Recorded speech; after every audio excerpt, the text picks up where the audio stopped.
Hello everybody and happy Wednesday. Oh my gosh. It is a Wednesday of all time. We are getting into some stuff. I'm going to very quickly recap what happened last episode, and we are going to jump right in the way we've been jumping right in.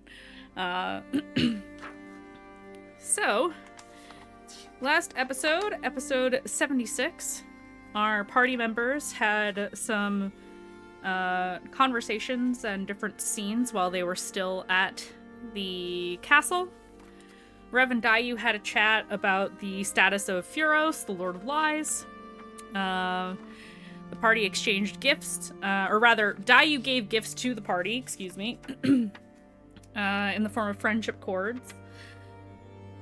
Sinark finished his training, and had a realization that they have fully entered into being sentient undead. The, dare I say, transition occurred while at the castle. Sorry, that's just a little trans humor for all my trans friends at the table and at home. And prepping the meal for the party. Aurora had a realization of learning to finally move on and let her sister Dante go as she moves forward into stepping into her own power, which led into a rather beautiful conversation with Nikita in which the two got engaged. Aww. Can I get some "that's gay" in chat, everybody? Moving into a group scene, the party eating together, learning about the fate of some of their other party members that they had been either keeping to themselves or had just learned at that point in the final nights before leaving in this, Dragon Ball Z out of time style training montage we just had. There were some conversations had between the different couples of the party, particularly Rav and Sin talking about concerns about agency, and Sinark's change into becoming a sentient undead. And at last, the party jumped back to the Amaria Wilds when their 30 days out of time were up, which translated to 30 seconds in their time in the real world. The party immediately leapt back into combat in fine form, quickly dispatching of the remaining Death Knights before fighting with the Knave Lord. After a certain point, the Knave Lord once again, slippery bastard that he is, teleported away, from the battlefield, revealing that Okurai, the capital city of the Vale of Night, your home, is on fire. And so now begins a race against the clock. Conathor is currently down. But you are out of combat for the moment as you hear the sharp cracks of ice coming from the throne. And standing amidst, leaning heavily upon the throne, is a tall satyr woman. She is speaking with, she is currently speaking with Valdin in a language that I think only Bougie can understand. Speaking of whom, he flutters over onto your shoulder, Aurora, and lands to give you some snuggles. And in your mind, you hear, "I thought you were gone. You were gone for like almost a minute, I think. I have no concept of time, but you were gone for too long." Too long, Bougie. But we're back together now, and I won't be gone that long again. Well, okay, but... Hey, did you know that Valdin speaks Sylvan? Sylvan? Yeah, that's the language they're speaking over there. What are they saying?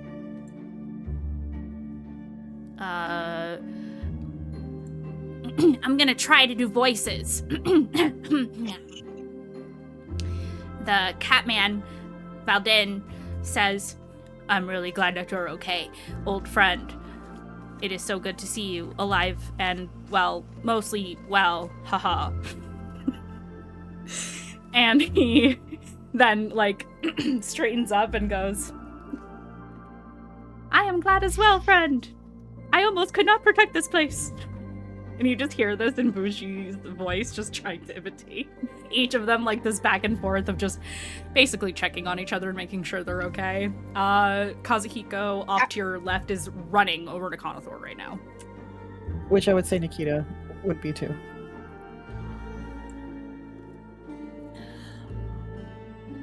Aurora and Bougie are walking towards afterwards, with the intentions of gathering a spell once things are restored. So Aurora's preparing magic.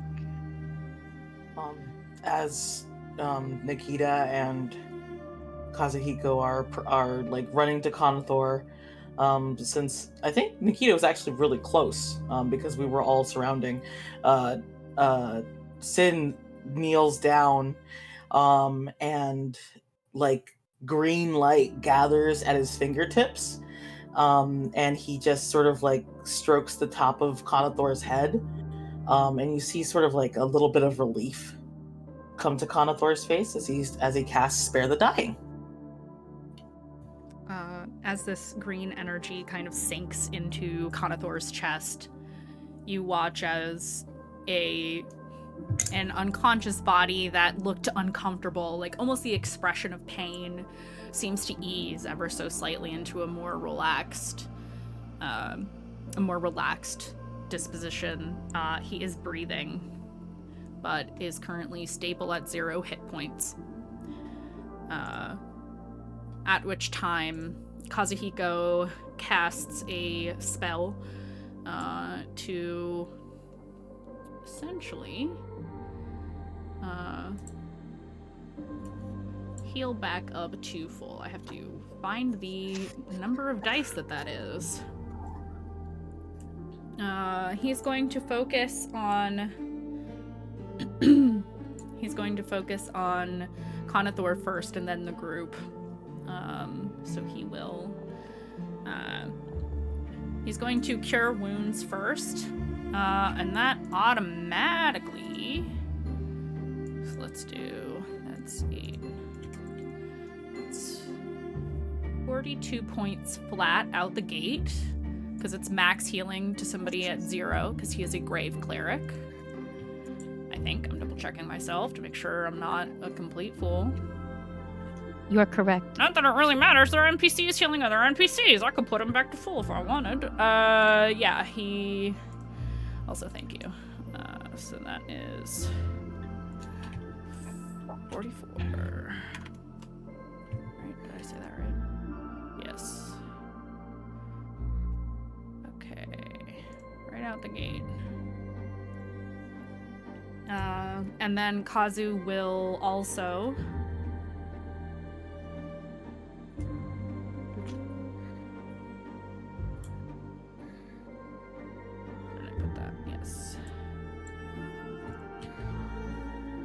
He is also going to,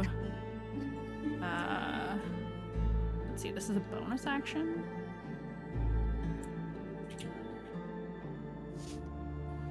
Okay, that's 3d6 versus, yeah, okay.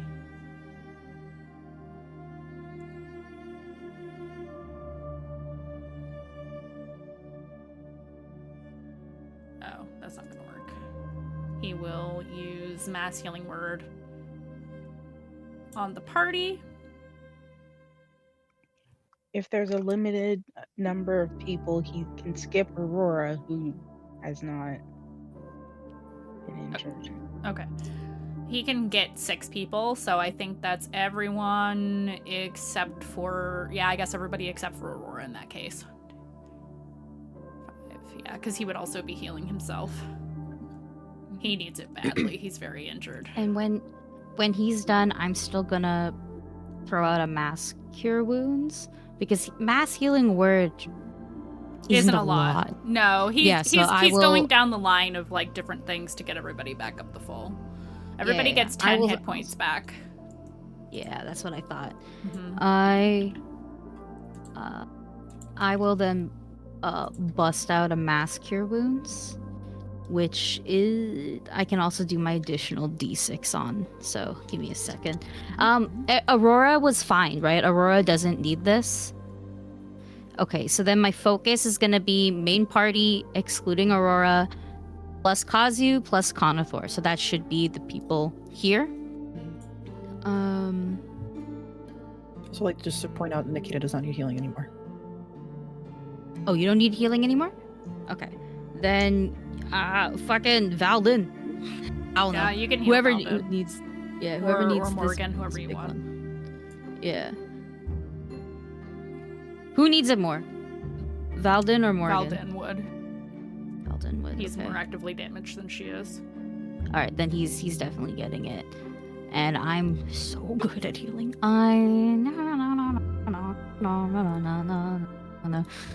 30 for everybody. Wow. Okay. It's mass cure wounds. It's 3d8 plus 5 plus my 6 because I'm a spirit thingy. Which is great. And I do have some time limited stuff, so if people need to be topped off, tell me, because I have Aura Vitality going around, and I also have my Tail of Angel, which is 2d12 plus my Charisma modifier, which is 5. So, like, if Conathor needs more, I'll do that as well. Does anybody have a condition, actually? No. Conathor is almost back up to full. So you should I'm be 30 okay. short. You're 30 short? Okay, then I'll give you Tail Angel for sure, and then I'll just start topping people up until Aura Vitality wears off, which is like a minute. Don't forget, you guys probably, I believe you guys have an abundance of healing potions as well. I forgot. You guys have quite a few. I have one in my inventory. We have healing potions? I think we spread them. I think you guys spread them around amongst yourselves ahead of this. Like a while ago. I have so much tea, but no. I don't have a single healing potion in my thing. I don't remember getting them either, so I actually, I'm not sure. If you didn't track what you got however many weeks and months ago, I can't help you guys. Well, luckily you're a healer, so Aurora will say as everyone's gathered and healing, I can take us home right now. We need to protect them. We need to go. Alyssa, you heal 22.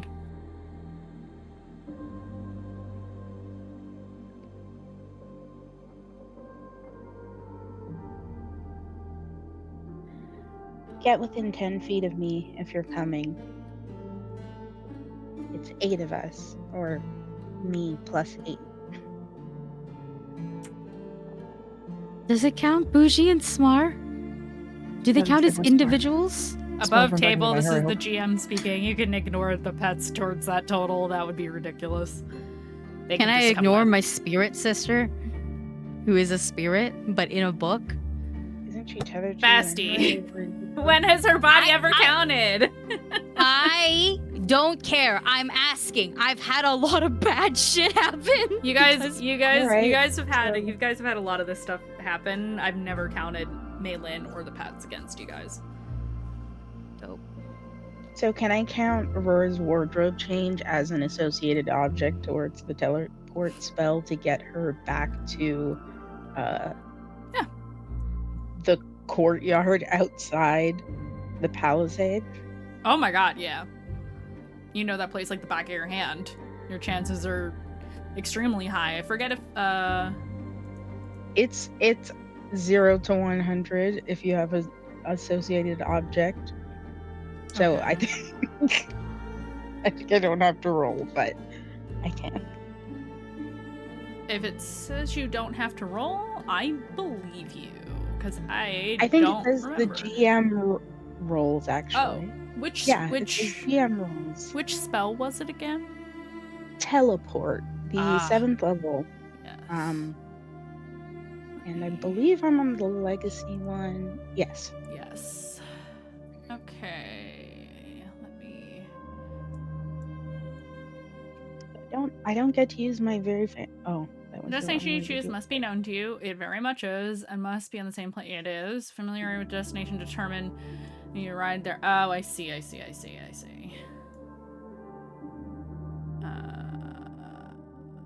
Very familiar.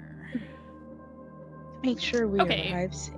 Yeah, we're gonna say... Yeah, I would say you're very familiar, so that's the threshold you're working with, so roll that D100, because it is part of the spell. Okay. Yeah. I'm rolling it because I Mishap could be the party gets Oh my split across Okurai, if that happens. Do you want a picture? Oh, yeah? What'd you get? A 95. Ayo! Let's go! I really thought that was gonna be, do you want a picture? I rolled a 1. Yeah, I was like, uh-oh, this is either very good or very bad. One or the other.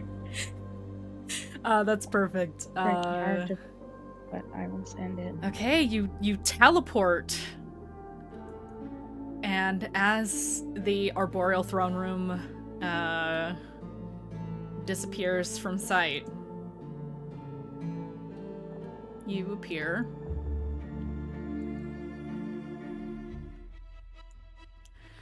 in the middle of a city completely engulfed in flames. Okurai is burning. People are running around, trying to quench the flames. You see soldiers everywhere of the Veil Guardians running about and fighting, unfortunately, very familiar figures. There's festering all over the streets of Okurai. People screaming and yelling, cinders of fire floating through the air, and one very, very important detail. You look up to where the night sky is. Except there is a very large, long crack up one side of the barrier. In fact, revelation, you realize that is the side of the barrier that your not sister was camped out on. You have a very strong feeling that the path the other Azamar has taken is the path of destruction. So as you enter into this space, appearing with a bit of a jolt, a bit of a drop of the stomach out of time and space into the courtyard of the Incineratus Palisade, all of your nightmares have literally come true. What do you do?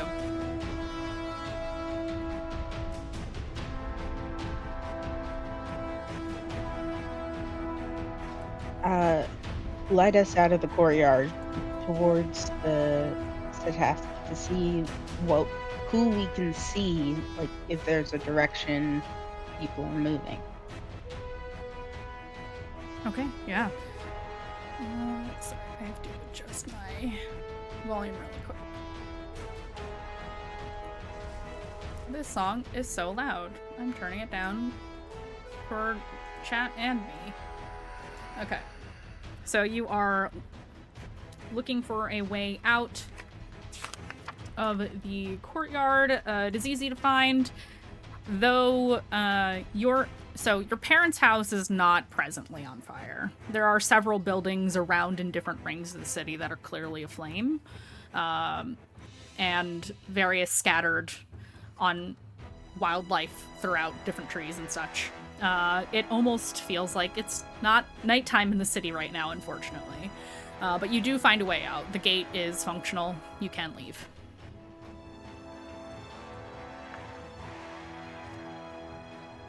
So you're all rushing out of this courtyard out into the street, which is lined in this area of the city with walls in certain areas. Some of them are more open. In fact, I do have a map view, which is the same one that you all have seen. I can drop it into the chat again if you want.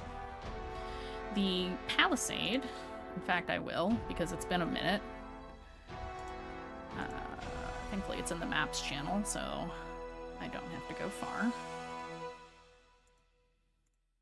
There you go.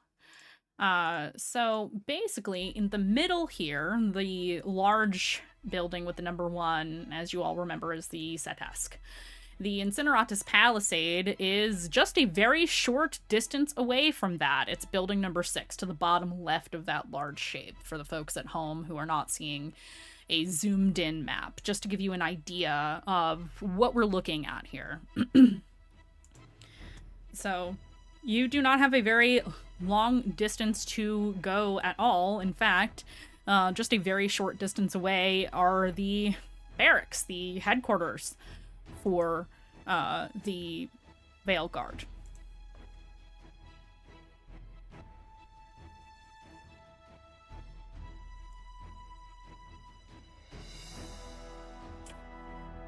Is there anyone there, like, leaving, moving by? There are a lot of Veil Guard, I would say. There are a lot of Veil Guard around. They are in the process of protecting the Setesk. They're fighting, festering, kind of all over. You see all manner of strange creatures in festering form. Creatures that you've seen before, creatures that you haven't. Some look like they're more aquatic than land. Some are humanoid. You see one with wings. That's one that you haven't seen yet. You see more of those serpentine creatures like what you saw in Blockade. In that burning building you fought in. So you see all kinds of simulacra of different creatures throughout. The Veil Guard are quite busy, and a small contingent of them are concentrated outside of the Setesk to protect the entryway. I want everyone to make me perception checks. Let's see what you see beyond the obvious.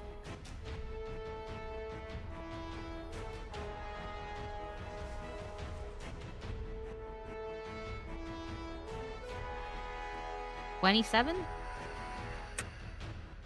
Okay. 21. 31. 14. 2. Sorry. Don't worry, I will see everything for us. I got 27. I will see everything too. I got a 31. Oh, okay. Yeah, 19 plus 12, baby. Let's go. Anybody who got over, I believe, let me double check. Actually, hold please.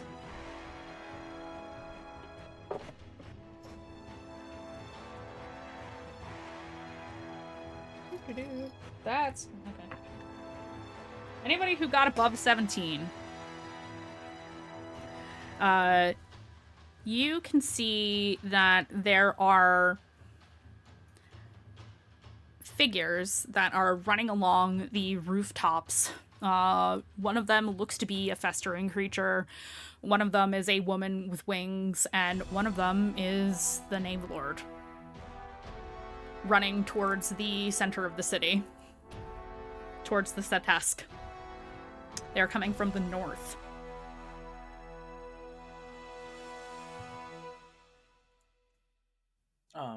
Sin shouts that out as soon as possible.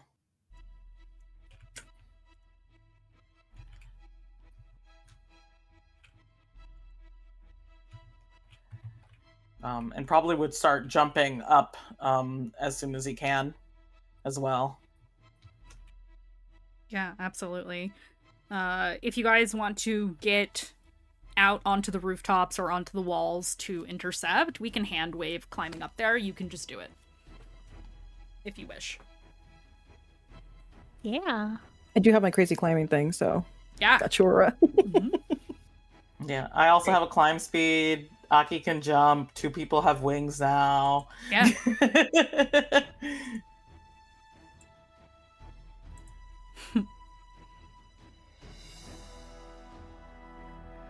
Okay, so you all jump up and start running to intercept with, we'll say the group of you meet with the Nave Lord specifically.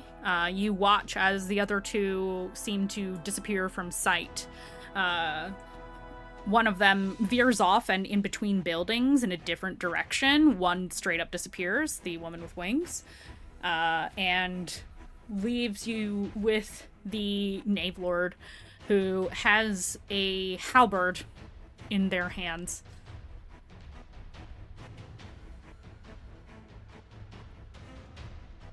They skid to a stop on a rooftop of a building not too far from the Setesk. Holds it ready. It's already too late, you know.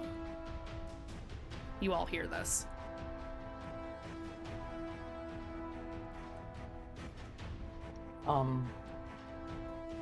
Sin yells back, "You'd like us to think that, wouldn't you?" And I'm just gonna leap in there if I can. Yeah. Just try and stab him right through. Yeah, absolutely. We are going to immediately jump back into initiative order, which is funny because that means you're up first. And if you weren't, it would be a surprise. It would be the starting round for Sin, but we are going to keep the same initiative we had. We temporarily jumped out of combat to get right back into it. So Sin, you are within range to hit the Nave Lord. As you charge at him, what would you like to do? First I'm gonna just try and stab at him with Dirk. I've got, of course, my short sword and Dirk. And I also need you to know, like, while I made this attack roll, it is a natural 20 to start us off with. Let's go. So, fucking let's go. And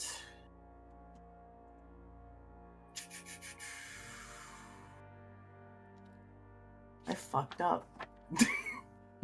I wasn't supposed to do it this way. I was supposed to do it another way. But it's still a good amount of damage. Okay.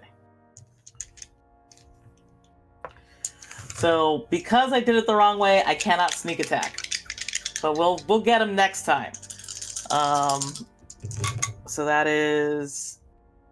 I'm assuming I hit, right? He doesn't. Does It he is pull a any natural bullshit? 20. You definitely hit. Okay. Nah, I'm letting you Perfect. have this one. You deserve it. I don't want Alright, to take so natural that 20s is- away from you guys. You know, unless it's absolutely necessary. Yeah, so that's 26 points of damage for this first hit from Very Dirk. good. Okay. 26. Very And good. then I get to do a second attack. Mhm. Because I get 2 attacks now because of my cool warlock shit. Which is a 14 plus 11, which is 25 to hit, which I know hits. Yep, definitely hits. And is another d6, which is 3 plus 6, another 9 damage for my action. And then for my bonus action, I'm gonna go ahead and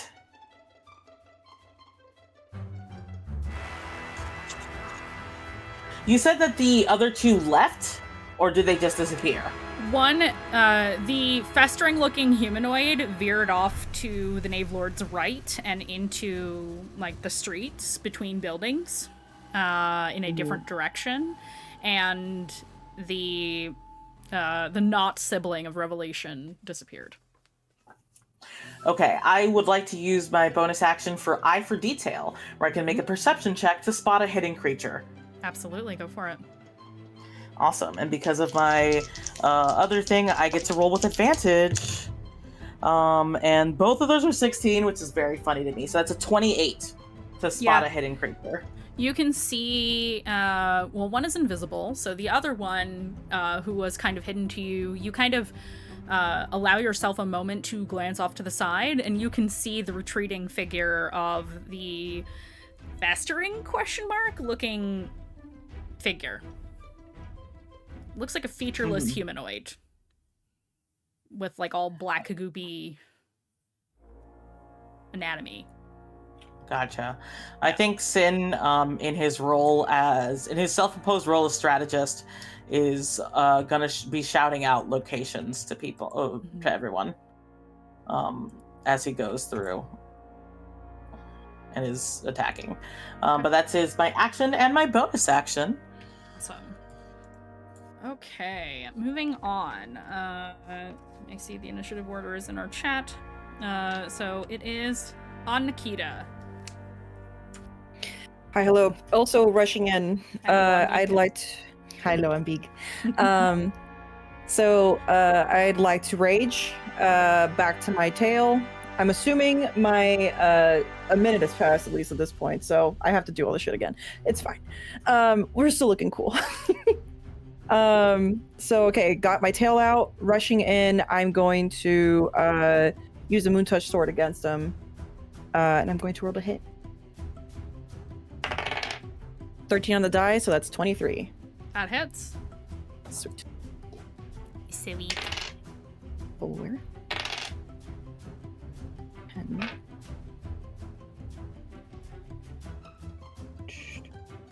Right, 3. Yeah.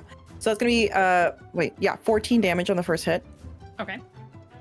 And I would like to use for my second hit. I'd like to use my tail Yeah, to whack him. go for it. That is 10 on the die for 20. That hits. D8. I am so ready. Okay. I believe in you. So that's a 6 plus 5, so 11 plus 3. 14. 14, yes. And then, wow, did you see that? The gears. And then I also want to use Infectious Fury for this. So can I please have a Wisdom save throw of 16? See if it happens. Ooh, let's see if Maybe that's a we will. win or not. That's what was the save again? 16. For what stat? Wisdom. Okay. That is... nope, it does beat it. How I'm surprised I rolled pretty low. That is a 18. Okay. Yep. No worries. Still did my damage. And that is it. That is my movement, action, bonus action. Okay. And now it is Conathor's turn. Conathor, who is... Can I still call the hunt, actually? Or were we ruling Yeah, this you since I can- said I'm done? Yeah, you can call the All hunt right. if you want. Cool. Back If you to, have enough action economy to do that, then yes. It says when you 100%. enter your rage, so I think yeah. it doesn't say anything else you besides can, that. Yeah. Yeah, you can do it. Okay. So back to, I think I had said Sin, Rev, and Kazu. Mm-hmm. So they get the extra d6, and I get my 10 hit points. Okay, Sin, Rev, and Kazu, you get an extra d6. Is it to all attacks or to your first attack after you get this one? So it says when a creature hits a target with an attack roll and deals damage to it, the creature can roll a d6 and gain the bonus to the damage equal to the number rolled. Okay, So it says, yeah. got it. Okay, Conathor is going to...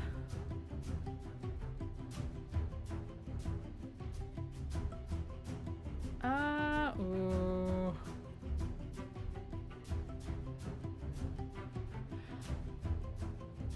Oh, yeah, okay.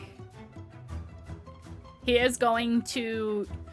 if anybody is looking at Conathor, you see his eyes get kind of snake-like for a second, and they have, like, this gleam to them. And the Knave Lord has to roll a save. Oh my god! Wow. That's so fucking poetic.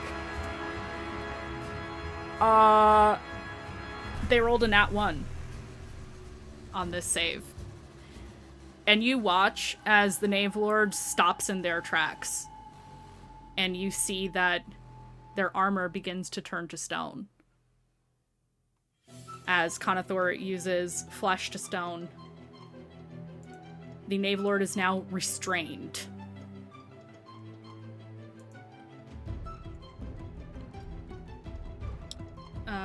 And hopefully nobody hits Conathor because he has to concentrate on this. That is his turn. We move on to Dayu. This boy changed my turn, but that's okay. I am going to cast Aura of Vitality, so it's back up. That's one action. And we should all be good on healing. So instead of that, I'm actually going to bonus action Bardic Inspiration. And I'm gonna give that to Conathor, actually. Because if he does get hit, he can use... He's got 10 minutes. He can use this on anything. But that's a d12 that he could add to a potential save. Or to anything else he wants. And then I think what I'm going to do is I'm going to move a little bit. Like, I want to be in a not cone formation, if that makes sense. So that would be a little bit over roughly 15 feet away from everybody else. So in theory, I'm still able to touch some people with the radius of Aura Vitality, but I'm just trying to avoid a little bit of a potential cone damage situation. If that makes sense.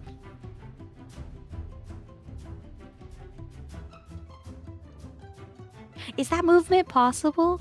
We're like up on a roof.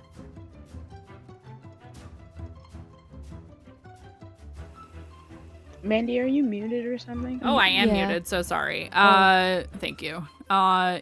If you look at the map of the area around the Setesk, a lot of the buildings near it are large, so you have a pretty decent space. It's not humongous, but you have enough space to kind of spread out a little. Yeah. So that you're not I just want to in- give... Yeah. Like, I just want to give some room, you know? Yeah. We And can that say should be everything. We can say you're on top of the... Right above the set task, there's a T-shaped building. And right next to that is a square one. You're on top of the square one. You could jump between those buildings pretty easily, though, if you wanted to get some distance. How much distance would that put me from roughly everybody? Probably a good, we'll say 40 feet. 40 feet. Depending on how far you move. Because I want to still maintain, like, I have a 30-foot radius with aura, so I don't want to be, like, crazy far away. Then I would I guess I won't. I would stay on the roof. Yeah, I'll stay on the roof. I'm just... Little bit of distance. Yeah. But just as a note, if any of you need to get away, you can easily jump to the other rooftop. Parkour. Okay. And that's it for you? You're good? Yeah. Okay. That is moving on. Well, moving on to the legendary action phase of your turn. The Knave Lord is not petrified. They are restrained by the spell, but they are not quite stone yet. That takes a little bit of time to set in. So, even with disadvantage, although he'll probably be able to shake this off sooner than later, he is going to... Yeah, how many? How many would it be? Okay. You watch as they struggle to, they essentially struggle to move their free hand. The one hand that is still holding the halberd is holding it ready to fend off any attacks regardless of the effect of this spell, but even with disadvantage manages to pull off this legendary action, which is you watch as the ground around the Knave Lord begins to bubble with black, brackish goo, and 6 figures begin to emerge from the ground. Very soon, you will have company. And that is the legendary action, moving into the Knave Lord's turn. Let me double check this spell. Mandy, yes. At the very beginning of his turn, spores burst all over his body in like a small cloud for Spore Shroud, because he is starting right within my space, right next to me. He has to do a Constitution saving throw, DC 18. Okay. Ooh, that sucks. That is a grand total of 7. Cool. Then that is 1d12's worth of damage. That is a 1. Okay. Hey, one's better than none. Every One's hit point better counts. than none. Okay. And it is his The turn. Paul analogy. Gee, I'm dying. Yeah.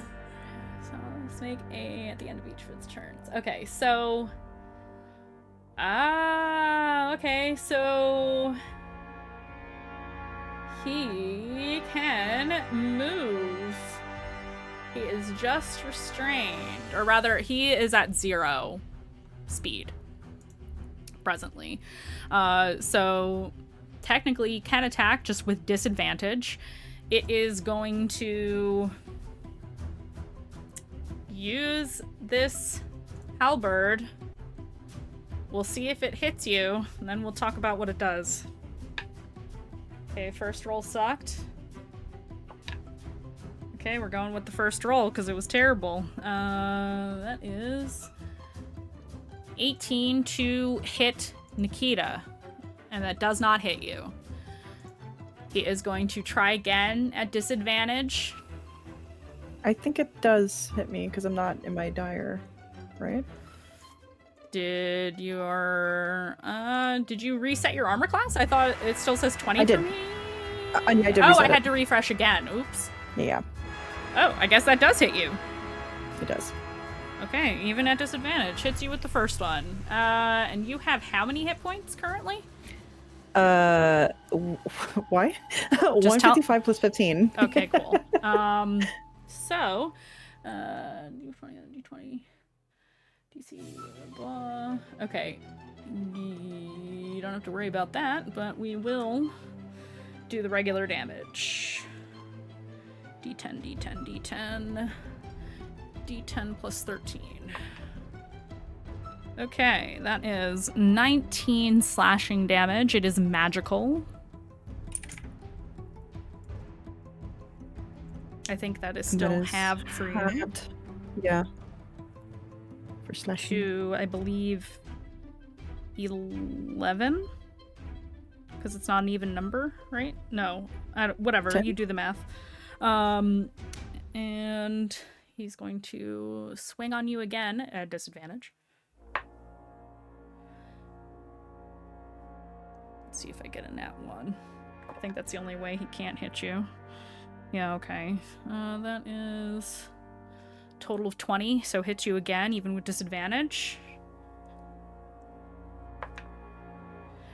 That is 23 slashing damage magical.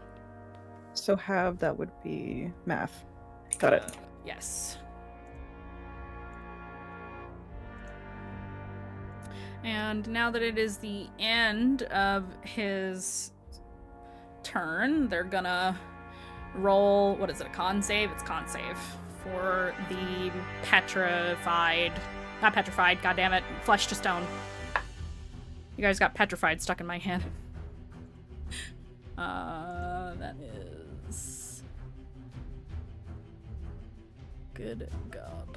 Flesh to stone. Does that make it? Nope. Fails again. If it fails to save 3 times, it's turned to stone completely. So it has one more roll.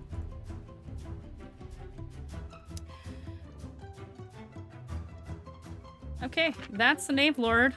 It is... Oh, I have to cross the Death Knights off of here because they're not in this fight. Kazu. It's my turn again. Hate that for me. Kazu. Let's see. Kazu is gonna be Kazu. He's gonna run up to the Knave Lord. He wants this guy dead. And he's gonna use his longsword to do it. Wow, that's actually, that hits. It's really good. 1d10 plus 4. 12 damage on the first. And the second. Oh, that super hits. That is another 11. And that's Kazu's turn. Moving on to Aurora, Rev, and Valdin are on deck. All right. Aurora can see the Knave Lord presumably where they're at, restrained. Actually, you know what? It doesn't matter. Aurora is going to throw a lightning bolt at the Knave Lord. And just to make sure, is there an angle where it cannot hit any buildings or people from where she is? For which spell again? Since it's lightning bolt is like 100-foot line, so I'm just trying to make sure, is there risk to the surrounding area if I attempt to use this spell? Yeah, but that's kind of anywhere you are unless you're in a field. Okay, The so city's already on fire. I'm just saying. We've already set one building on fire here. What's Aurora. another? Just do another. Yeah. We were thinking it. Everybody was thinking it. wow.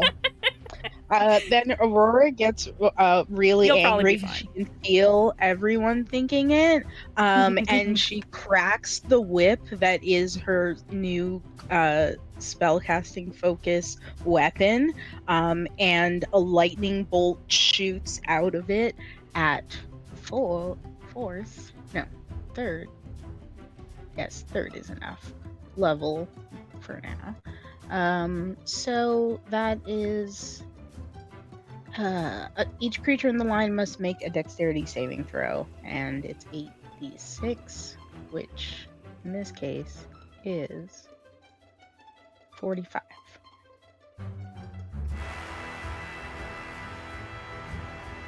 What was the save again? Was it dexterity? Yes. Okay. Double checking. Is that helpful with the restrained condition? I can't remember. It is but I so decided to super try. helpful. Yes, attack rolls, disadvantage on Right. dexterity saving throws, disadvantage on attack rolls, advantage on attack rolls against, and their speed is 0. So yes, I have to roll that with disadvantage. So just imagine in Castlevania, First roll not was 18. just lightning. Whip. First roll was 18. Second roll, let's see. It has a +6. It rolls a total of 19, even with disadvantage. Oh, Boo earns so half damage. Okay, and the total for that again was 45. 45 was the total. Okay, 45 halved. Do 45. That would come out to 22 because it's not even damage. Perf. Okay. Anything else on your turn, my dear? Yes, just gonna use the little bonus action to restore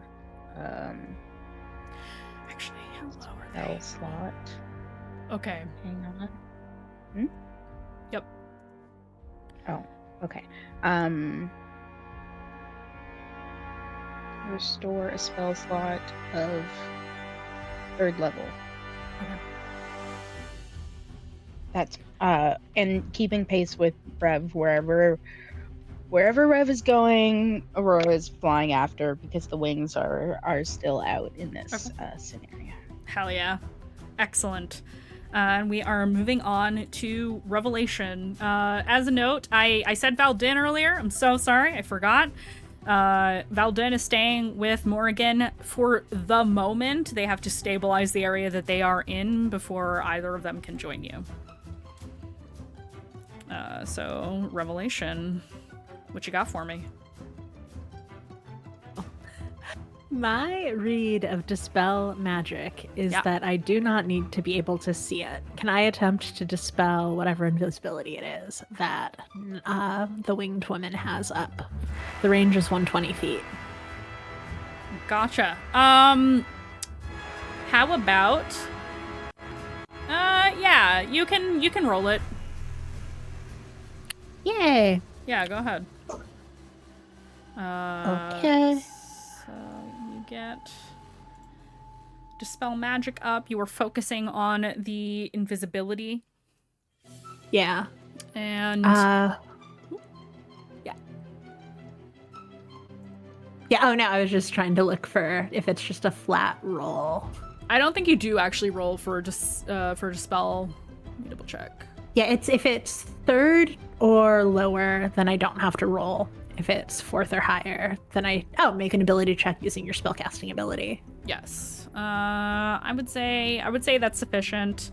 Mainly because I accidentally deleted the stat block I had for this character and I don't remember any of their stuff. So, I am just gonna say that you succeed. You see this individual standing. You're gonna hate this. Standing on the rooftop of the Setesk.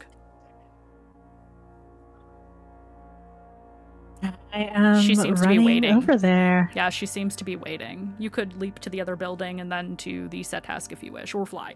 Obviously, you can fly. Yeah, that is what I will do. Powerpuff Girls activate. Sorry. And I will bonus action Hexblade's Curse on her. Ooh, yes. Okay, Hex Curse on the woman in black.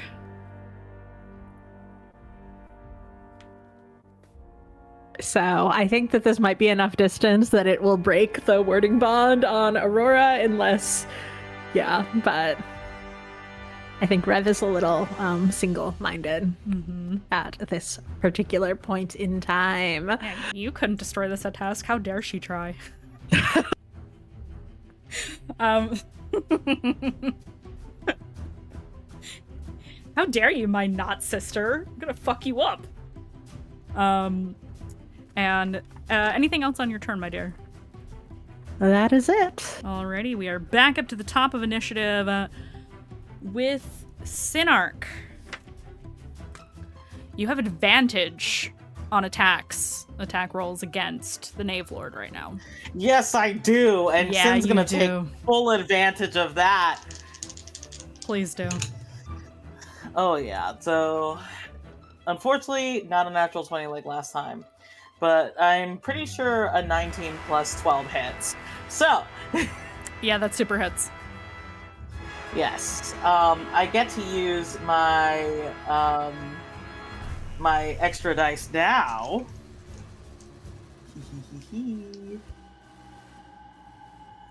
So sneak attack dice is 5d6 now, plus my 2d6 from the weapon. Sinking dirk into this guy. Okay, that's could be better. It's 10, 20, 29 plus 7. 36 points of damage from my first attack. 36. 7 plus d6. No, I forgot to add a plus d6. Add that d6. So another 3. 39 points of damage from the first attack. Ooh. Okay. And then here comes my second attack. 13 plus 11 to hit. Oh yeah, that hits. 24? Okay, Mhm. perfect. Man, you don't know how some of these guys can be. So that is 11 more points of damage. No, plus another d6. 15 more points of damage. Okay. So okay. that is action and then bonus action.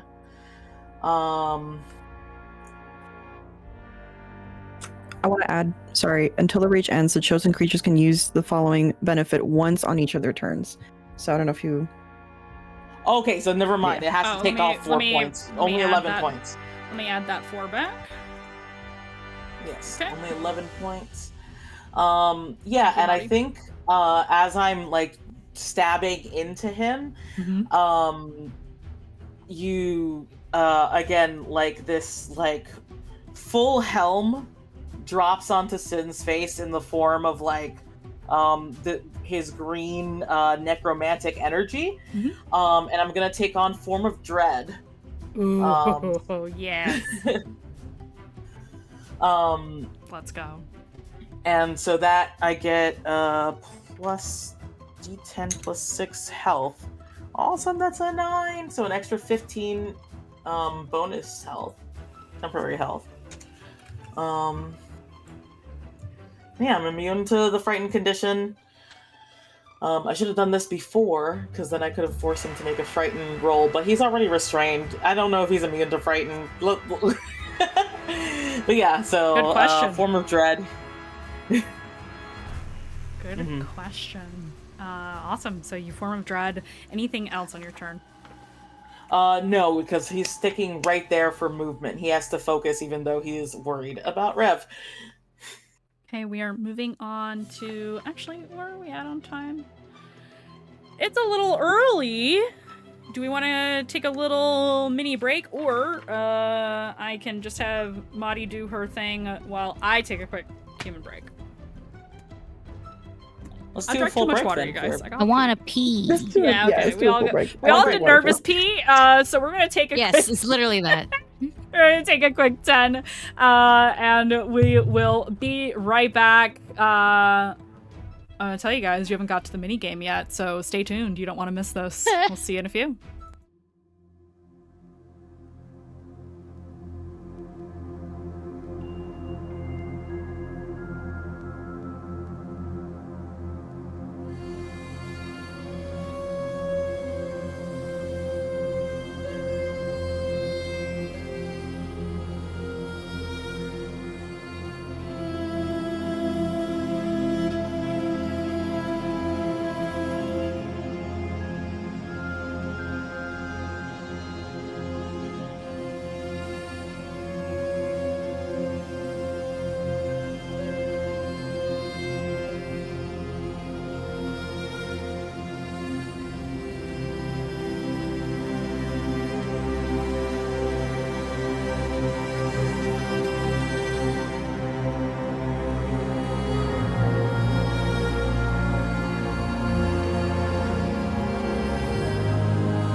Well,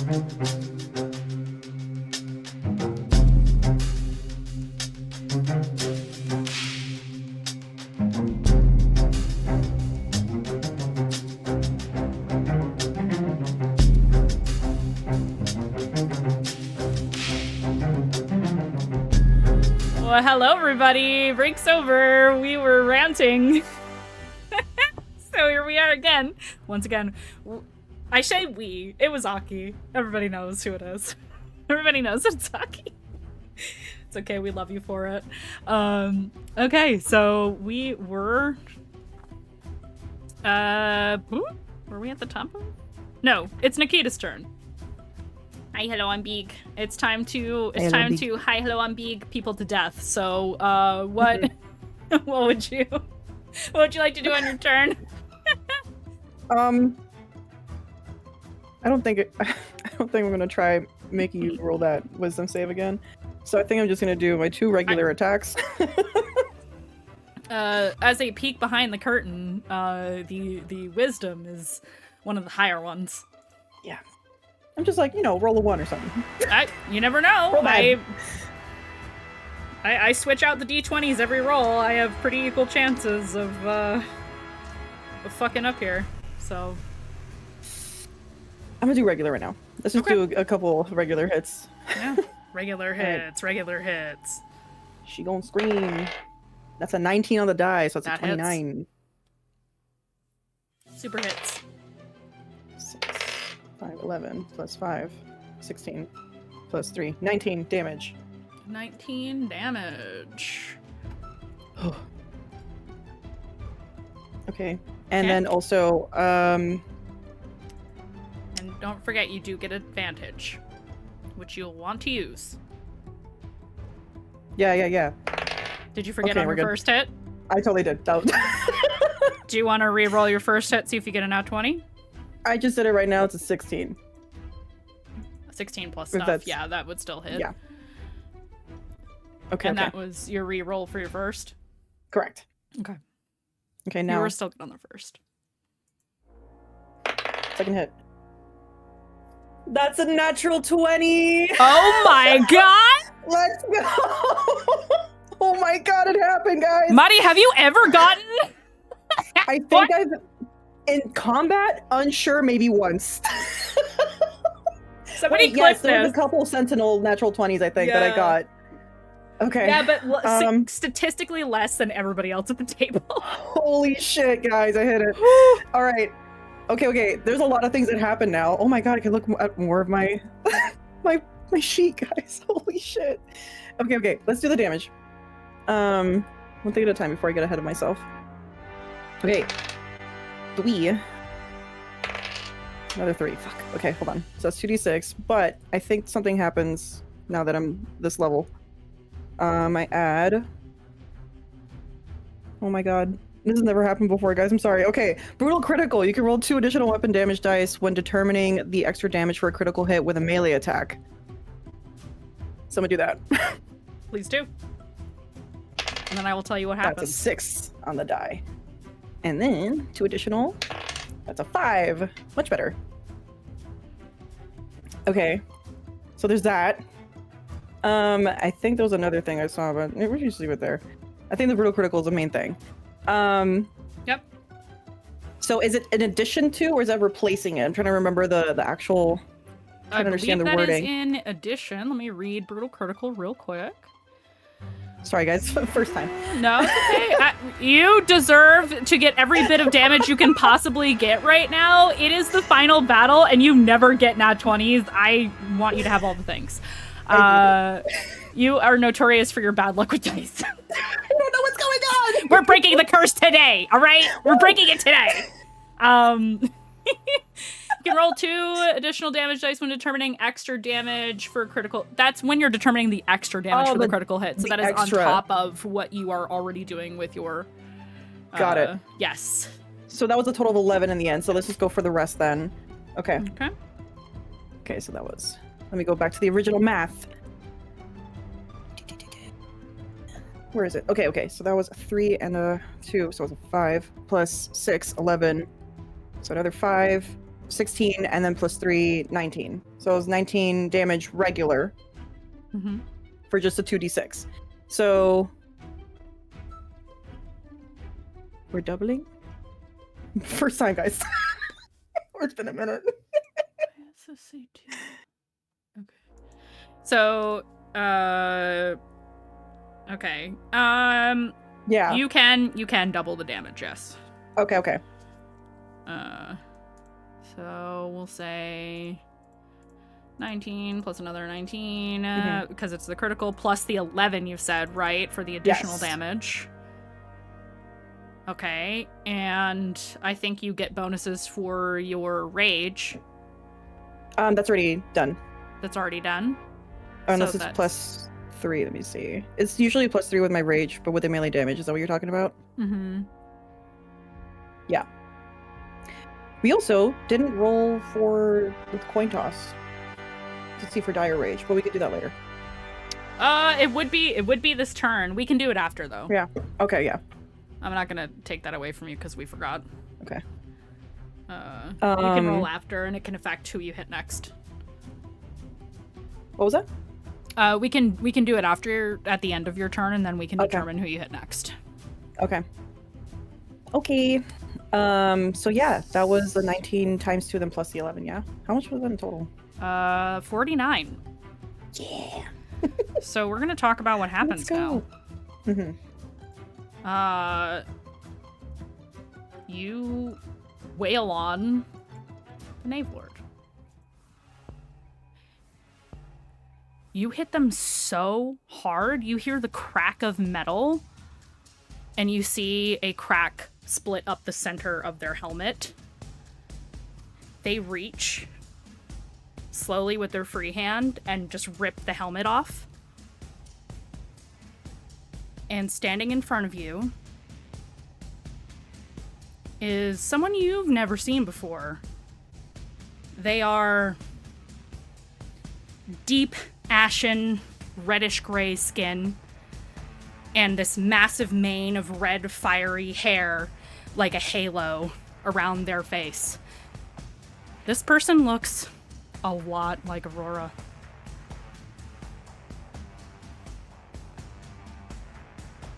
Aurora, where are you in this moment?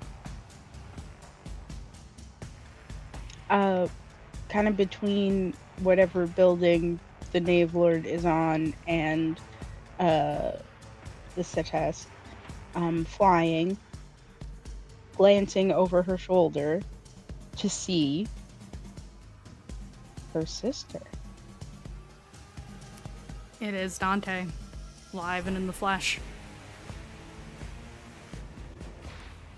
I'd like to say that in this moment, she's very just like hyped and just kind of like huffing, and then when she sees the face that resembles Aura, I think her face kind of drops.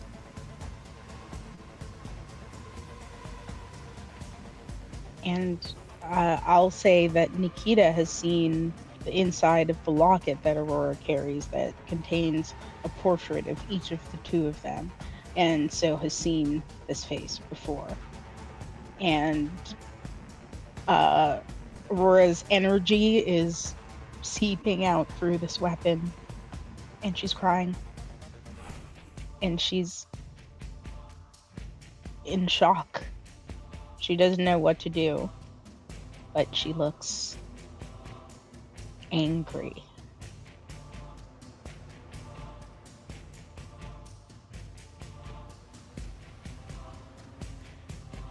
In this moment, Nikita, the Knave Lord, Dante Incineratus, looks at you.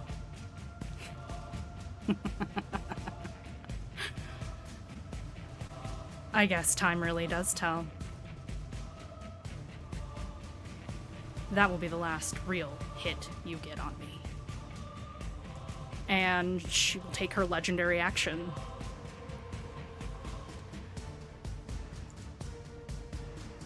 Take a peek at something really quick. Luckily for you, you have more than 100 hit points.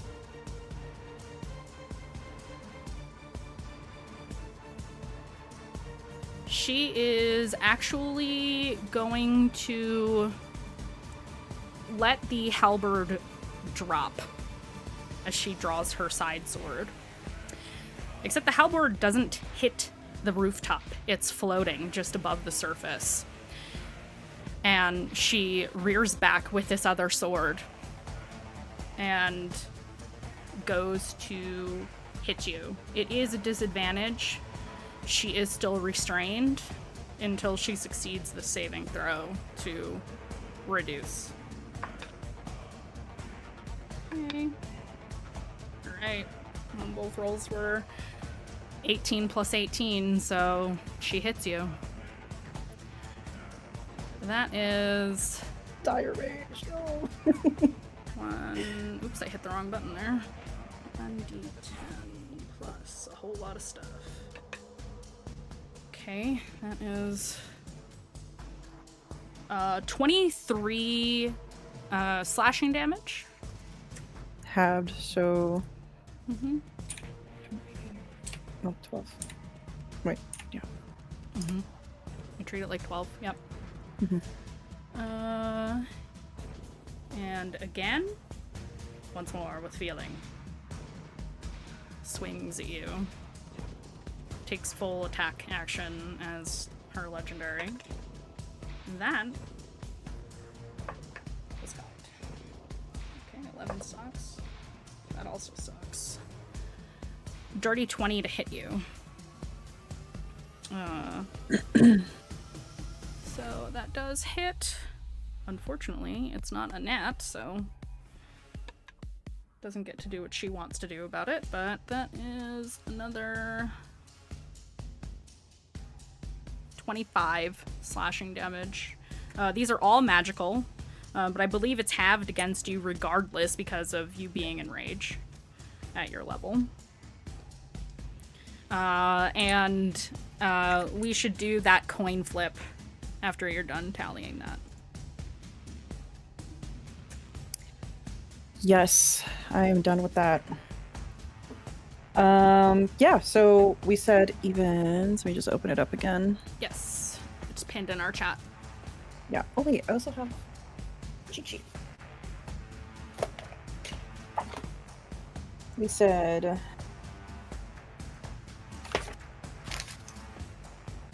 evens is hit. Okay, got it.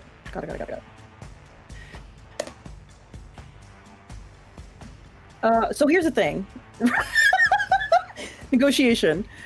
This is not me. Actually, not even. No, this is actually the random one that I'm going. I'm not calling it. Okay. Yeah. So. This is the every other. Nothing this happens, is the every yeah? other episode. If you. So here's the thing. Right. If it's, I believe I said if it was evens, you maintain control, and if it is odds, you are in dire rage. I see here chance to activate every other turn with coin flip. Evens activate, odds no activate.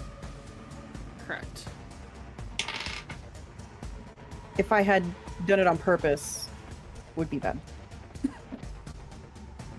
I'm also just gonna put this in the chat. There Okay. you go.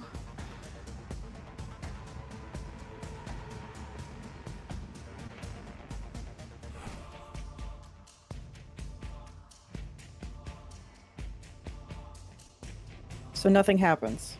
Yeah. Correct. Okay. Okay. Do I still have my second attack? Oh, I thought you did both attacks. No. Ah, shit. That was supposed to be the legendary action that happens after your attacks. Marty, It's fine. you can go now. Go again. There you go. It's just as blows for blows. Yeah, it's we'll say it's like blows for blows in this one. Yeah, I think it works, especially with the reveal and everything. Mhm. And I think actually because of the situation and her rage, I'm sorry, Aurora. She's gonna be really angry, knowing everything that the Knave Lord has been putting us through and Aurora through. Mhm. And it's still Dante. she's just going to scream like, "Why are you doing this to her?" And then just hit again. So that is a 10 on the die. So that's, you get 20. So roll. Yep. Or unless anything changes. Okay. Nope, nothing changes. Cool. Her 5. AC has been the same this whole time. Okay. So that's 11 with the die, plus 5, so 16 plus 3, 19. Okay, 19. And you did use your advantage, correct? Yes. Okay. Alrighty. We are moving on to Conathor. He looks a little confused at what is happening. You hear him say, "That's the Knave Lord?" And he is still concentrating, but he can use cantrips. So let's see. He is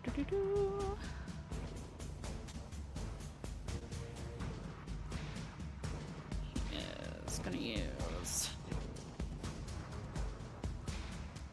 Oh, wait.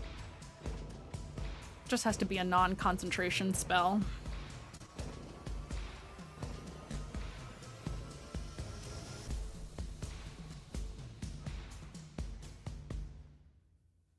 Within 10 feet. No, too far. Oh god. Okay. All of his spells are concentration, god damn it. Except for like transport via plants. Okay. He is going to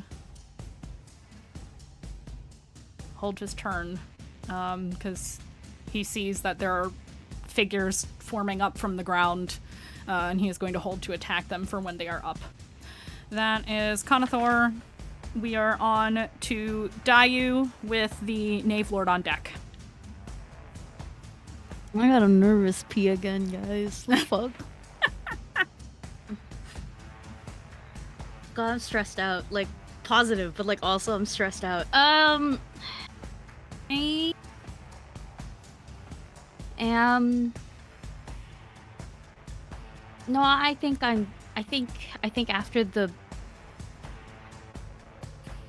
big reveal and kind of understanding what the fuck is going on, I feel like I can put 2 for 2 together and be like, that woman looks like Aurora, and then put two for 2 together. That I don't know, big sister senses.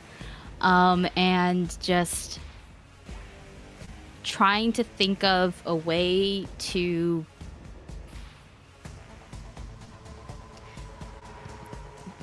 buy time is the wrong word to use, but at this point it's really anything from a potential like outright murder on anyone's side. So I okay, Dayu will look at her zither, because I'm forgetting its Chinese name now, and will grab one of the strings and pull it so hard that it just snaps, and I'm gonna cast Feeble Mind. So I need the Knave Lord to make an intelligence save. Oh boy. Okay. Okay. They will still take damage regardless. They're gonna take some psychic damage, but that is a total of 14. Okay. What was so the you fail? Yeah. Okay. I was gonna say I don't know what the target number was. It was 18. Okay. Okay. So on a failed save, the creature's intelligence and charisma becomes a 1. The creature can't cast spells, activate magical items, understand language, or communicate in any intelligible way. The creature can, however, identify its friends, follow them, and even protect them. At the end of 30 days, the creature can repeat a saving throw. So the intelligence is now a 1 and charisma is now a 1? Yes, and they can't use any spells or activate any magical items. Oh, you guys. Is the campaign gonna end today?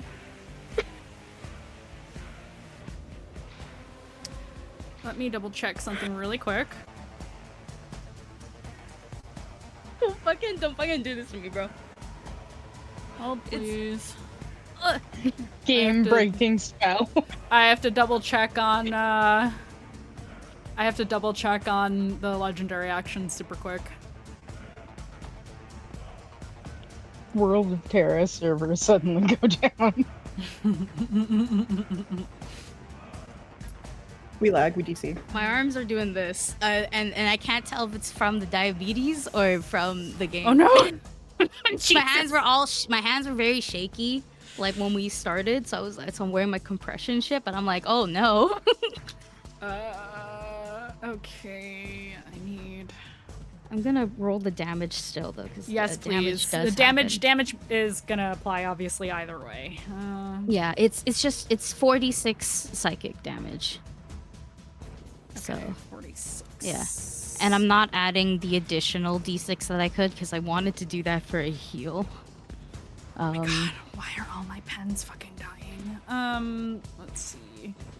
I feel like somebody cursed me to have all my pens die at the same time.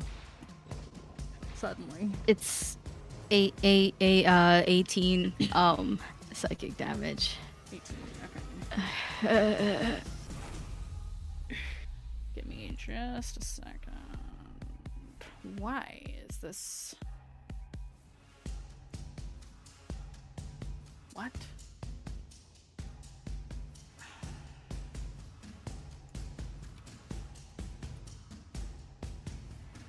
Oh my god, D&D Beyond, I hate you so much. I'm just gonna... This was because I was like, let's try to save her. I just want people to know what my thought process was. Just in case. Just in case.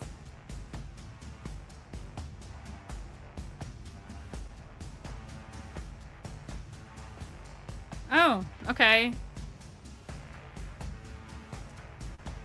Legendary resistance is a thing. I'm gonna use that. 'Cause... that would suck. Okay, so you said it was 46 psychic, halved if success. Correct? 1 second. I was gonna say how much damage is taken if they choose to succeed. No, it just says the target takes 4d6 and then has to make the throw. It doesn't say anything about success. I guess the success means the rest of it doesn't happen. Okay. Yeah, okay.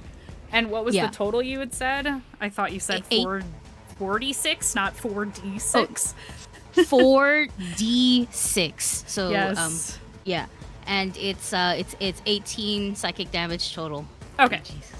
Then we will say, yeah, if it doesn't say if it's halved, we'll just do that. Done.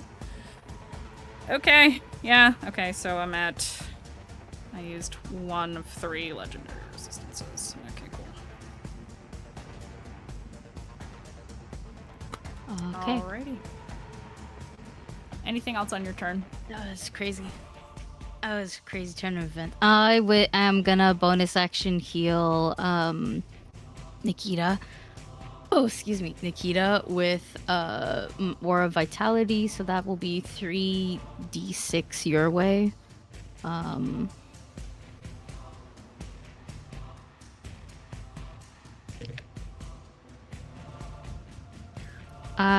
That's gonna be 13 healing for you, Nikita, as the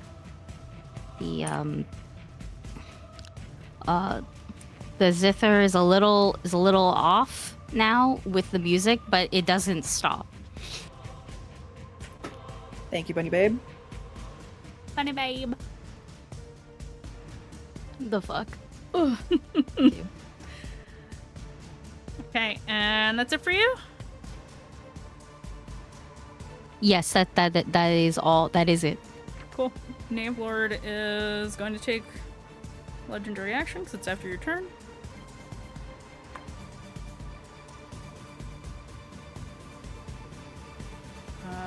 Okay. Dante reaches down with the sword and with the pommel of the sword and smashes it into her leg, breaking the stone off. Rolls her shoulders and goes, "That's better." And now it's the Knave Lord's turn.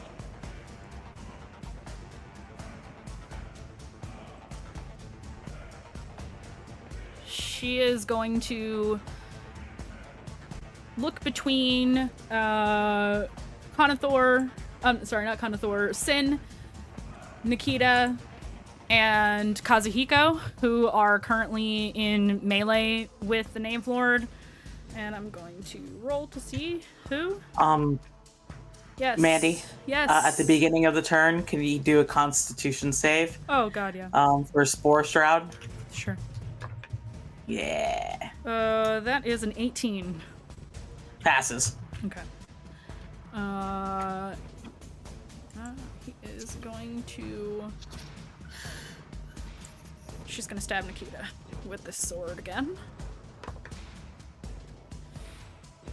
And I think... Yeah. That is... active... Oh. I forgot to mention, as part of the thing that the Knave Lord did, there is a dark energy emanating from her, again, as she activates the Dread Lord ability. Basically has a 30-foot aura of gloom. It reduces any kind of light. And it even dims some of the nearby fire.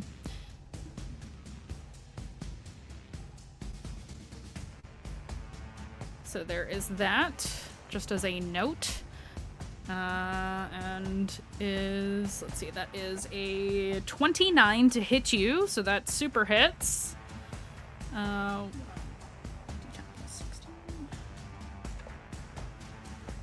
20 magical slashing damage. And is going to hit you again. Oh man, that was dangerously close to a nat 20. That is a total of 28. Hits you again. You don't want to get hit with a nat 20 with this 14. thing again. No, I don't. No, you sure don't, because you know Like what'll my head happen. on. Yep, your head Thanks. will be gone. That is another 19 magical slashing again for you. I believe all of that is halved. And You said another 19 at the end is the third hit, or? no, the Is second you- hit. That's the second hit. That's Okay. it. Hit you twice. I rolled well over a 20 on that, on both of those. And that, what kind of bonus? I don't think you have any bonuses. Do you? Do you?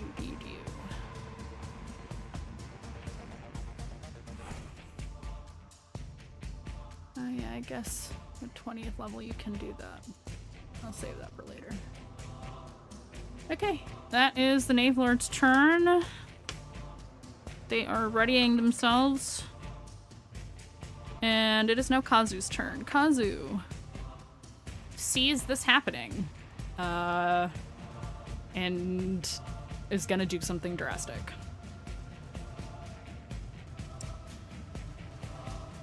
This is going to be... What is the...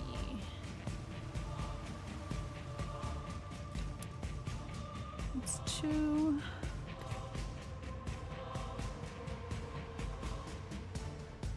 Haha. Let's do... yeah. Rave Enfeeblement.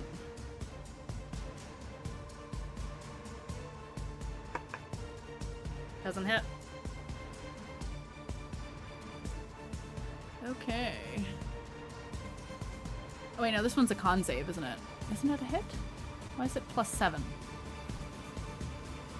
What is this?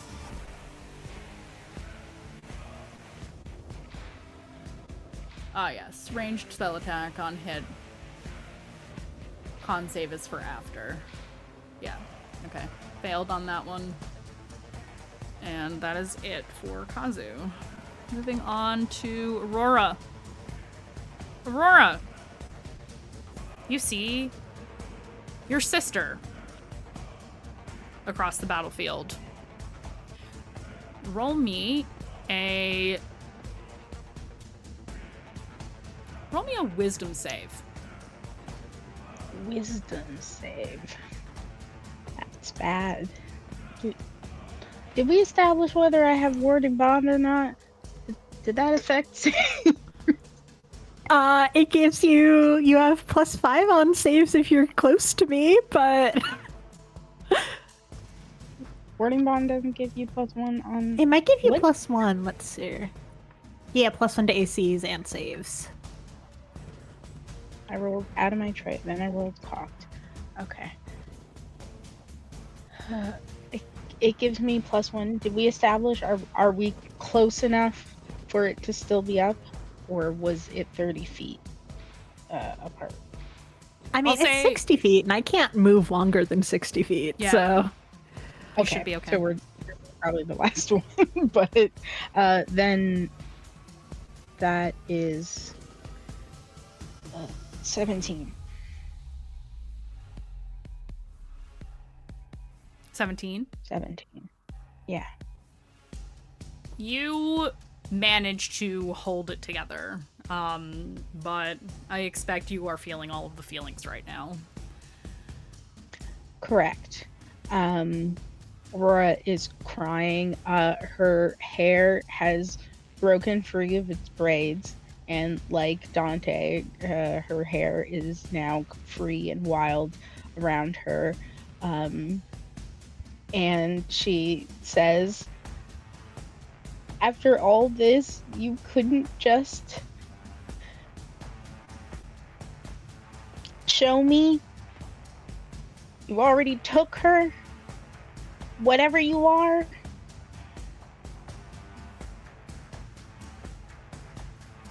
I haven't gone anywhere. And I've been here this whole time.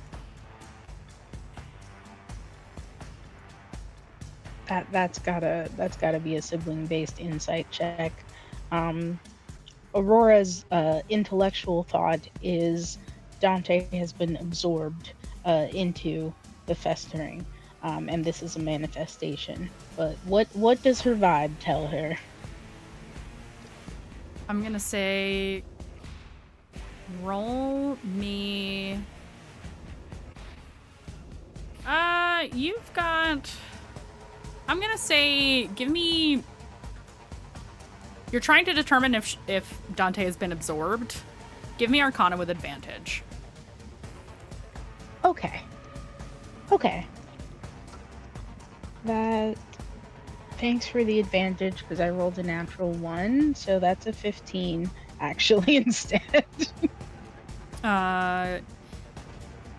It's hard to tell. It's hard to tell. If you want an insight to see if this is your sister, I will give you insight with advantage. Okay, I have a different question then. Okay. Based off of the previous combat and what we have done here so far, how injured does she look? Not as injured as you would think, but a little bit roughed up compared to past battles. Okay, I don't like that. So we're going to stick with Aurora is going to point at Dante and send her a message directly into her head What is the message? and say,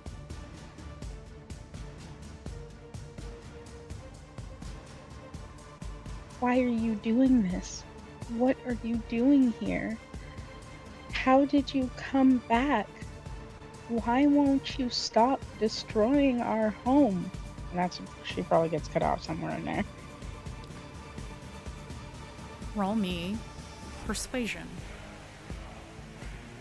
Ooh, okay. This is going to be the beginning of a minigame. One of possibly several. You have the opportunity to appeal to Dante. Maybe. 18. 18? That is a success. Yes. So you get 1 success. You're gonna need 5. And then if they're actually, no, she's acting on impulse. She flies her full movement towards Dante and Nikita because Nikita is also getting stabbed.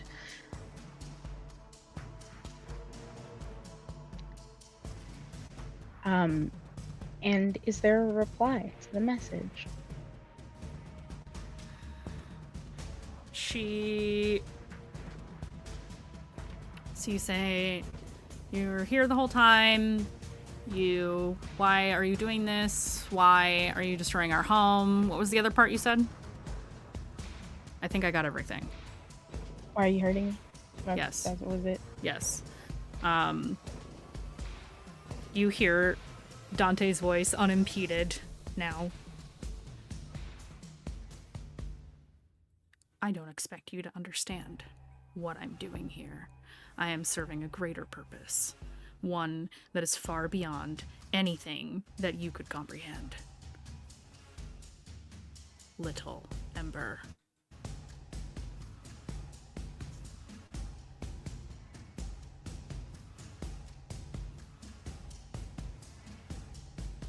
You had your chance to join me, and you failed.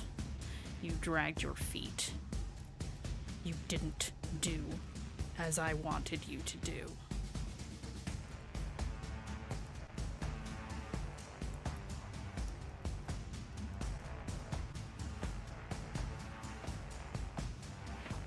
And that is the response you get. Is there anything else you'd like to do on your turn? That's all I physically can do at this time. My only question is how close to Nikita and Dante is Aurora with her 30 feet? So you were kind of at the back of the group, going after Revelation at first. Wherever Rev was, but like 30 feet away from that. Yeah, so you were kind of following after Revelation. So I would say 30 feet gets you within 20 feet of where they're at. Okay. Thank you. Yeah. Now, Rev, it is your turn.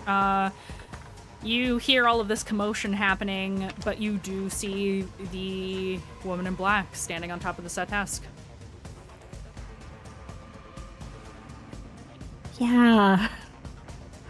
I think that... So, the warding bond for Yes. physical pain. But I think that the depth of Aurora's feeling through it manages to resonate and distract Revelation from the woman in black for a moment before it breaks. And so she raises her flail and swings, but rather than attempting to hit, the head is engulfed in this white-limbed shadow, and her weapon stops short of the woman, but the shadow doesn't, propelling towards her, growing in the air, a bubble that inverts the colors of the world trapped within it. And I am attempting to cast Resilient Sphere on the woman in black. Okay. So I need a dex save, please. Oh boy, okay. That is a... What does she have? I think it's a total of 15. DC 18. Oh, okay. Okay. for a minute, or as long as I can keep concentration, nothing outside can hurt her, and she can't affect anything outside of the sphere. You watch as you envelop this winged Azamar, the only other one of your kind that you are aware of on this entire sphere, this entire planet.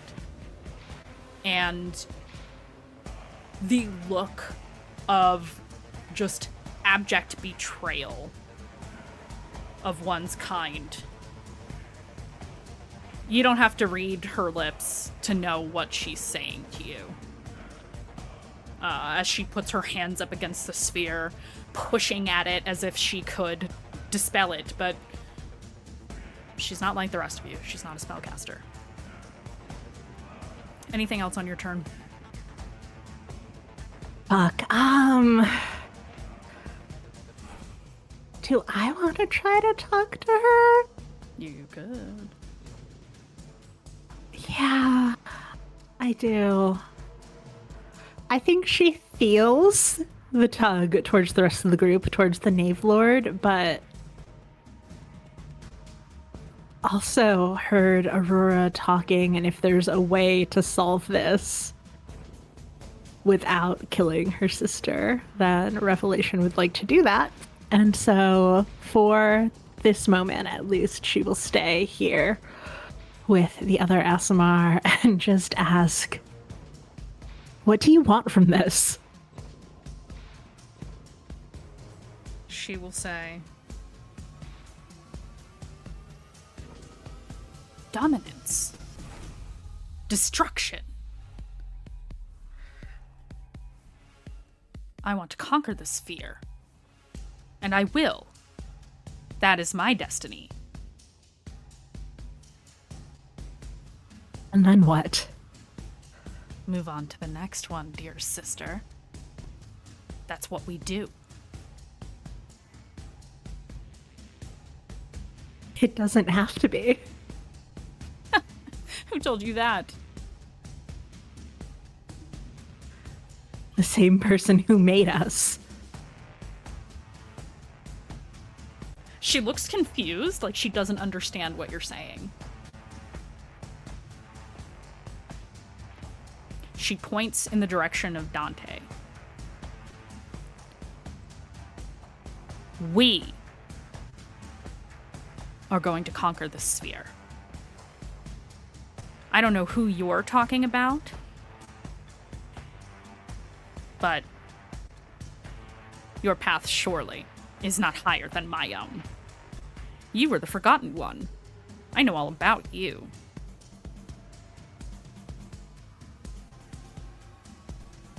That hits, Rev.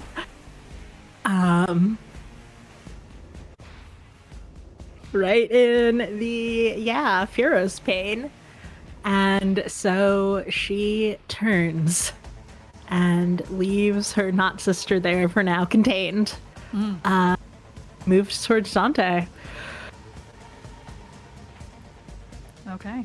So you are, just to clarify, for the moment, you are not choosing to either convince or convert or destroy this villain. You're holding her for now. I'm holding her for now. I feel like the convincing will be more successful once the Knave Lord is down. As you wish. Okay, so you move back into the fray. How far are you moving? Up to my movement, so 30 feet. Okay.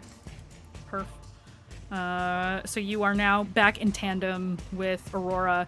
You can feel, as you move back into this space, not only the waves of heat coming off of the burning buildings in the city around you, but also directly from the Knave Lord, and the air feels ripe with electricity. You can see it coming off of Aurora in waves. Her emotional state is very clear and very bad. That is what you see. Everybody else is locked in battle with the Knave Lord at present.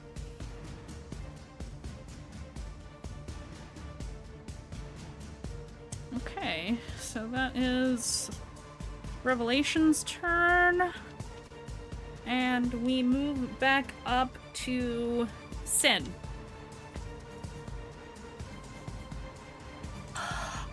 I was trying to look this up before my turn.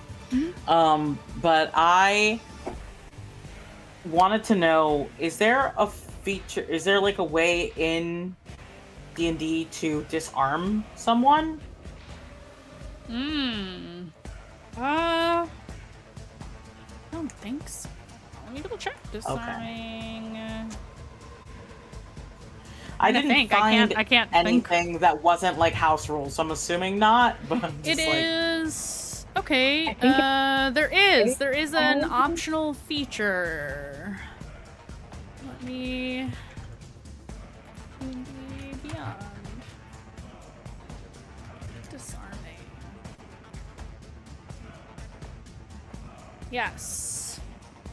Where the hell is it? Okay, I was just looking in the wrong place then. I'm excited to do that.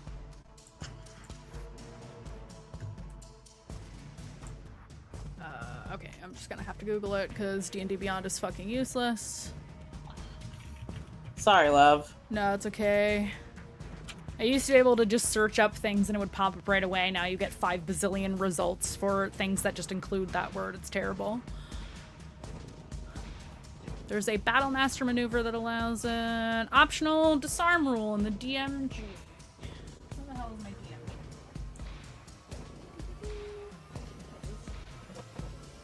I can't believe they're making us go analog because the website is so bad. I'm going back to analog.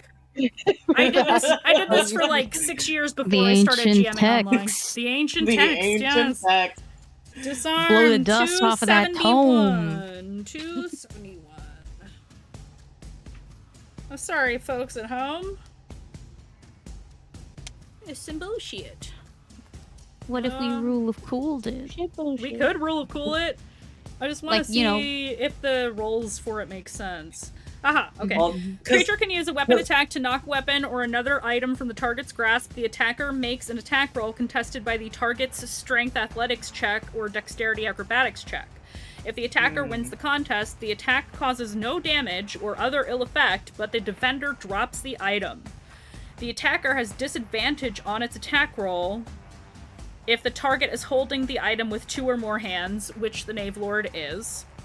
The target has advantage on its ability check if it is larger than the attacking creature, which it is not. So, yeah. Make an attack roll, and I can make a strength athletics check in response to determine. Fantastic. Okay. That doesn't fit, like, my image for what I wanted to do. So, like, in my head, I was like, Sin's gonna drop his weapons and try to just, like, nab it! You can still do that, but it would be an arm strike. That would be horrible. That would be the dumbest thing for me to do, so I'm not gonna do that. Okay, so, I am... So, it's still a light weapon, though, so... Mm-hmm. Okay. And... I have disadvantage, but was there still advantage happening? No. Because of the restraint? Okay, so disadvantage. No, the restraint is gone now. The Knave Lord is no longer restrained. Gotcha. Yes. Alright, well, let's try and do something fucking cool. Let's go! Let's go. Let me roll my athletics. Damn it. Okay. So that is only a 22. Instead of a 30. I got a nat 1 for a total of 16. Yes! Yeah, so... You're failing! So Sin, The dice gods don't want you crosses to wake up Hawkenor. What? Sorry, I'm just talking shit. I said the dice gods don't want you to wake up Hawkenor. That's why. Real. So Sin crosses his blades, and he's just, and I think he shouts, they're not the only one you're fighting! And I think he also says, "You always made a terrible guard!" And he crosses his blades in like an X and then twists and wrenches the sword out of Dante's hands. And I think I want to give up my bonus action to say, Sin says, "You've already lost! This doesn't have to go farther!" As you say that, are you trying to persuade Dante? I am. Roll me persuasion. Will do. I'm great at persuading folks. I'm amazing at persuading folks, actually! So that's 35 because that's a natural 20. So, you know. Just saying. Yeah. I like to think that because he stole the weapon, he like it's down on the floor. It's a bad look to like, you know, it's a good look for him. Hell yeah, first of all. Can I get some crits in chat, everybody? That is incredible. Dante, as you rip their blade from them, because Dante was two-handing this sword, and most of their weapons at this point. You wrench this ornate sword from her hands, and as you say those impassioned words, you see... Actually, give me insight. Oh, I with love advantage I because love you're an closer. Insight. I love an insight. That is... What is my insight? That's only a +2, so it's 18. You see the briefest change in the eyes.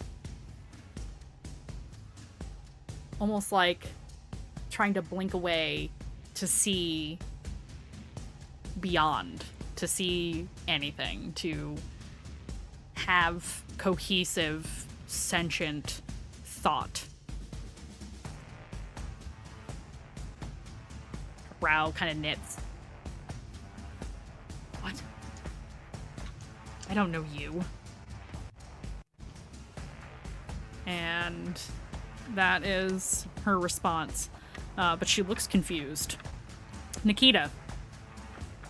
You are now facing an actually, well, I do get legendary action. I'm gonna use that now, actually. I can't make it too easy for you all. Okay. It'll be your turn just after. No worries. I am going to utilize... Where the hell is it? Yes. It's a regular spell. It's not an ability.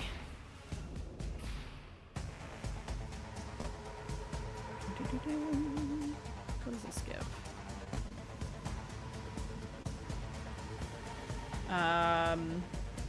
First of all, the festering begin to crawl fully up from the goo. And secondly, where the fuck is it? It is a... Where is it? Yes, here it is. Destructive Wave. You watch as the Nave Lord, sans having a weapon, chooses to stomp with one boot on the ground. You watch as this crimson energy kind of flows over the armor down the leg that she chooses to stomp with, and you feel a ripple of this terrible, dark, destructive, divine energy. I need everybody within 30 feet, which I believe is... Let's see, that is Sin, Nikita, that is Kazuhiko, that is Conathor, and depending on how far away, that's Aurora, and Rev. Dayu, I don't know how far you are, I'm gonna say you're in it too, because you're all on this rooftop. I would still be on the rooftop, and I'm Yes. within 30 feet of Nikita because I was able to Yes. heal her without moving. So, So con save. How many people are within 10 feet of me? I believe just Aurora. And maybe Conathor. So +5 to the save for them. Okay.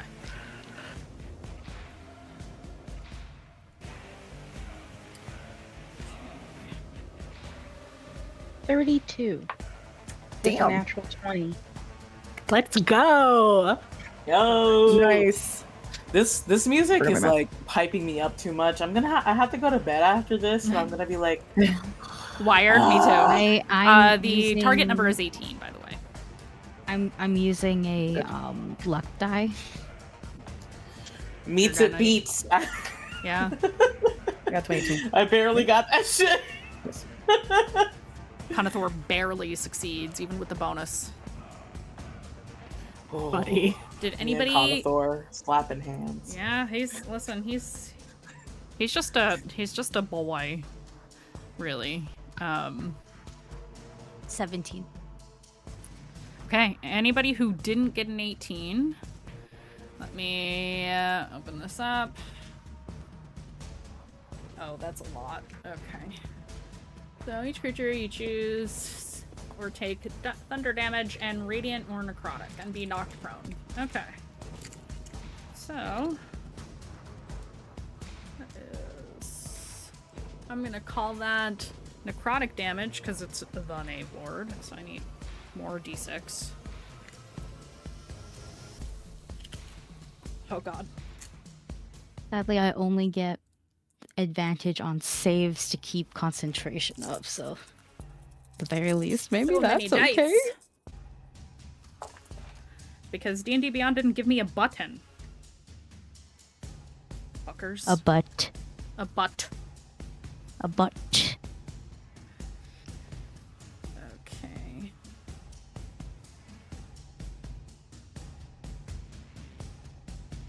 I have to count now. God damn it. Okay. That's 12, 22, 26.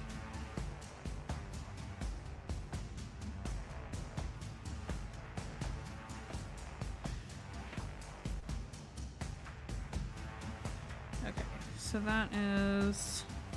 Hold on, I'm gonna have to parse this out.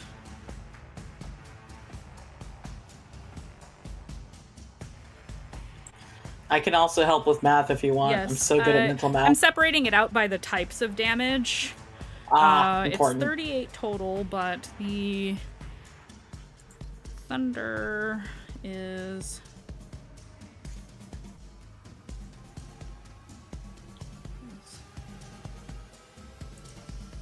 Okay. Oh, that's actually pretty damn even. That is 11, 14. Okay. Actually, that is even. Holy shit, that's so funny. Okay, cool. So the thunder, it's split down the middle.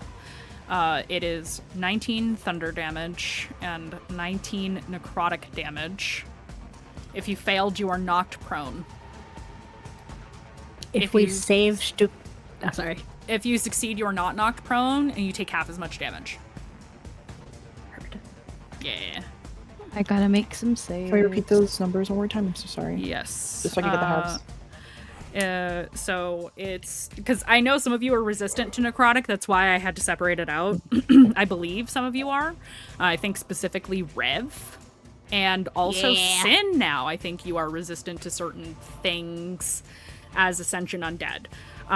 So yes, it's 19 Thunder and 19 Necrotic for a total of 38. So that's why I'm giving you both, in case you need half one of those again, if you are resistant. I make both saves for concentration. Excellent. Thank you for remembering, because I suck at that.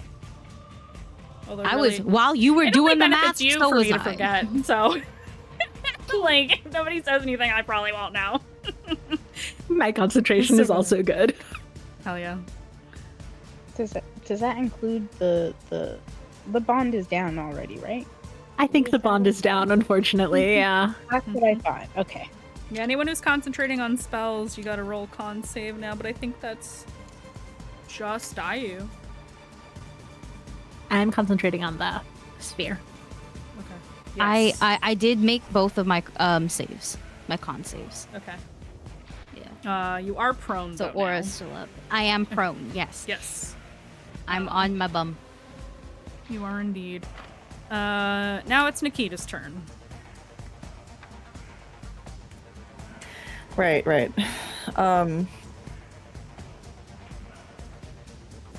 This blows. Okay. I'm stuck.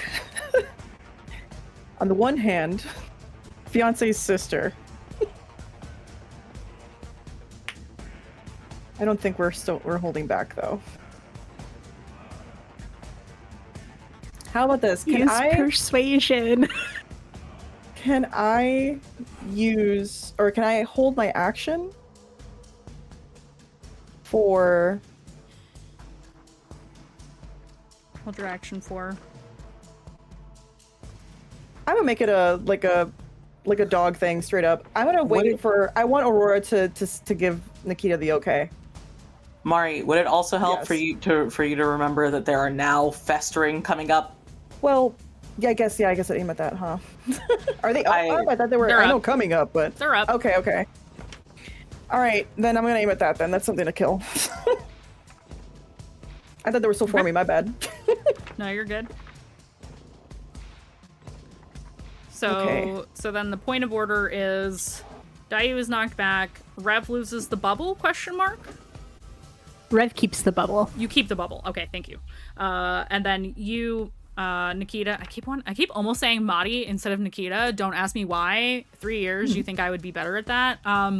But you do see there are several festering coming up. There are 6 of them. They're smaller. They look like you could dispatch them pretty easy. All right. Well, in that case, I'm still going to. I think Nikita is still going to say, "I'll handle this, but tell me if I could hit her." And then, that's specifically at Aurora. And then aim at the festering. First attack going in. That's a 14 on the die. And then plus 10. So 24. Yeah, it hits. Super hits. Sweet. 6, 3, 9 plus 5, 14 plus 3, 17. On that first one. 17 damage. Yeah, you slice it in half. Sweet. Are you Grunting waiting through for a and response, or are you going through? if I could have the response in the same turn, that'd be cool. Am I allowed to give it? Yeah. Oh my god. As a free action, you can talk. Yeah. I rolled for it, so Aurora says, "You can hit her, but don't kill my sister." So on that swing, on the way down, she's gonna use the momentum and then go straight back for Okay. the Knave Lord. Yeah. Dante? Go for it. It's weird calling her that. All right, that's 21. That hits. 2, 7, plus 5, that is 12. Plus 3, 15 damage on that. Okay. And my rage is still up, and this is the next turn after the last time the coin flip happened, so nothing happens. That's my turn. Okay. And we will move on to Conathor. Conathor hears you guys talking and says, "So we're fighting them, but not killing?"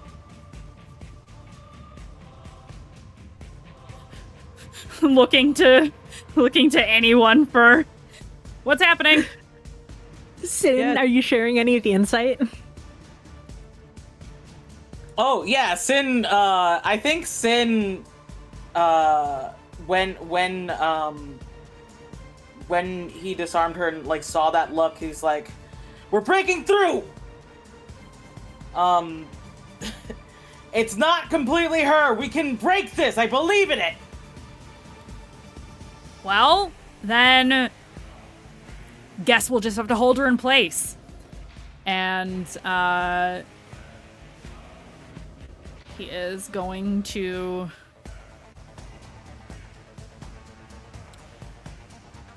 let's see. I think this just allows to okay.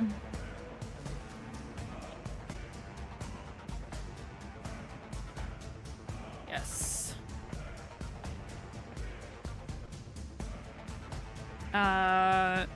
He's gonna use Grasping Vine.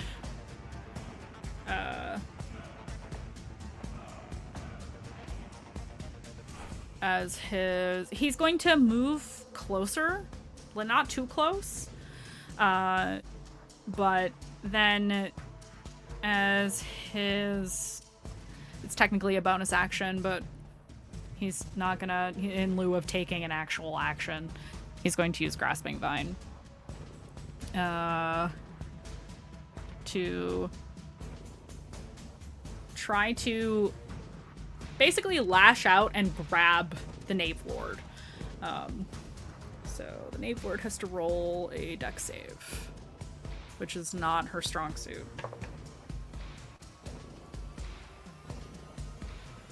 Surprisingly, does make it.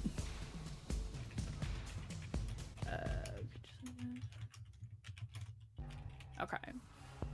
So it does lash out. It does not do damage. This is a control spell, but there is now a moving vine kind of in the middle of this rooftop space. And he says, I can use this to, keep her in place, but I have to actually do it.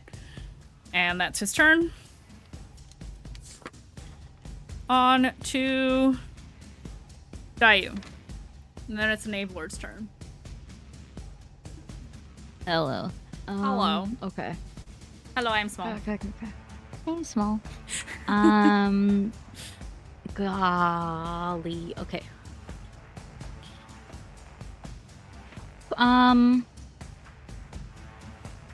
So yeah, Sin said what Sin said. We're all kind of aware of what's happening right now, and I am prone. I have a question about the festering that showed up. Mm-hmm. Like, where are they in proximity to me? They're kind of around the Knave Lord. Little guys. Think like the tiny Heartless. The little dudes. Okay, that's what I was thinking actually. So that's so funny. Okay. Okay, I know some of us are If you pretty get rid of them all, bad. you won't have to see stage 2. That is for the fighters up there who can, because if I were to use my AoE, oh my god. Yeah, that's what I thought. Alyssa wants stage 2. All right. That's y'all, man. Noted. Anyways, I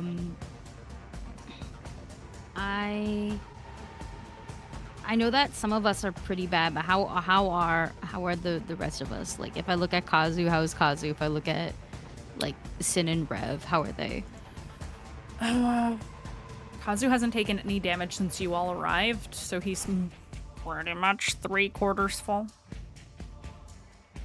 Give or take a couple of points. Okay. Conothor's only not 10 be- down. I think everybody else is mixed. Just 3 of us that are bad. Yeah. Okay. Yes. I'm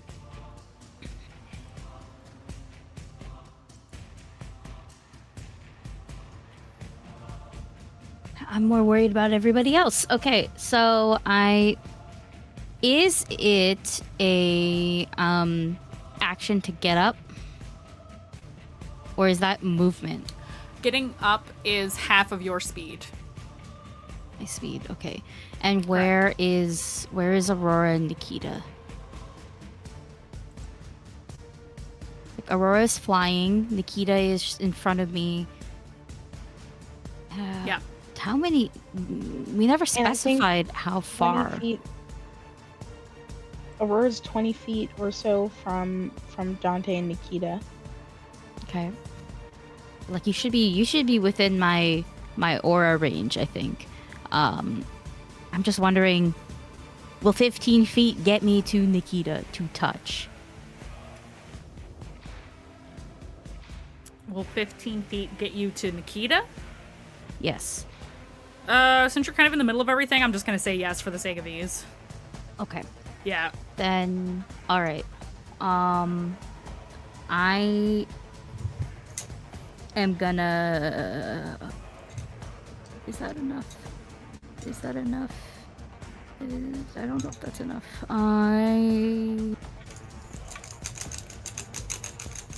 Bucket. I'm gonna use my last level 3 spell slot to cure wounds Nikita at 3rd level, and then Aura Vitality bonus action will heal Aurora. Aurora is getting the bonus die though, so Aurora will be getting 3d6, and Nikita's getting the 3d8 plus 5. So I'm gonna roll that for you guys.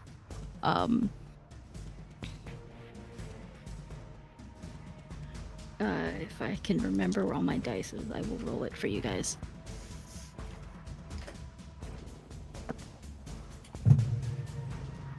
Oh, yummy. Okay. That bitch. Yeah. Okay. Yeah. No. Yeah. Okay. Yeah. So I rolled fucking 3 8s for Nikita. So this is the maximum healing I can do without my bonus die. The fuck. Sorry. I'm like nervous. So 29. That's 29. That's wild. Thank you. I'm so excited. And then it'll just be 3d6 for Aurora. Oh, I almost did it again. I jumped like this. That is 14 for Aurora. Thank you. Just Very close to full. Yeah, so my turn was I stood up, little dizzy, but that's okay. Run all the way to Nikita so I can like touch her back and just like, this is gonna sound weird. I'm gonna touch your back so I can touch your spirit and just boost it with just fucking like I'm pulling a fucking like a chainsaw. There you go, healing, and then just my regular aura paint flick to Aurora. That's all my healing right now. Yeah, that's all my turns. That's everything I can do. Okie dokie. Sorry, I had to get distracted there because I forgot to fix Alyssa's camera frame and it was all fucked up. It's okay. We can see you. I say all fucked up, but really, like, your character portrait just hasn't been up this whole time because you were off cam last time. Okay, so that is that's Dai's turn. Knave Lord, whatever you want to call them. This is, what the hell is my evil aura thingy?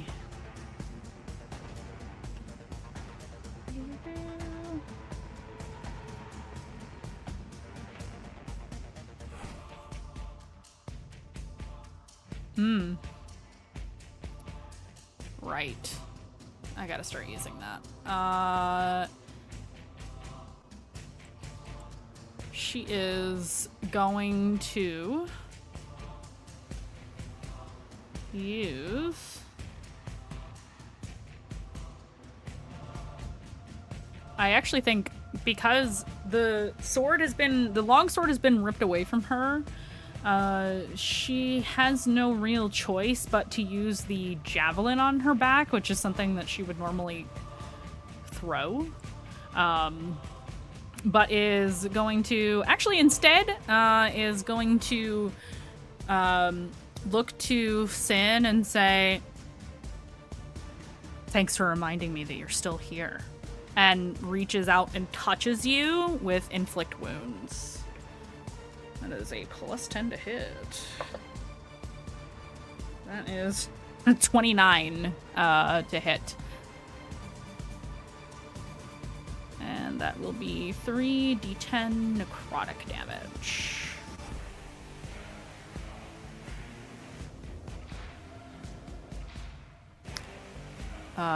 You take 11. This Okay. is just at first level. Okay, so I take 11. Mm-hmm. Just half because of my resistance. Yep. And then he's going to spend his reaction on this because since this is a spell attack, I can do uncanny dodge. Saw it coming. Mm-hmm. To have it again. Okay. And I think again like his reaction is just like, is that all you got? Because that's 6 then 3. I'm just Damage. getting started. And we will say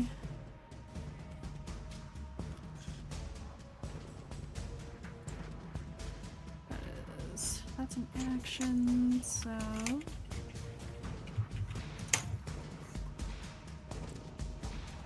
as a bonus action, the shadows that are around the Knave Lord are also going to hit with Dreadlord Shadow Attack.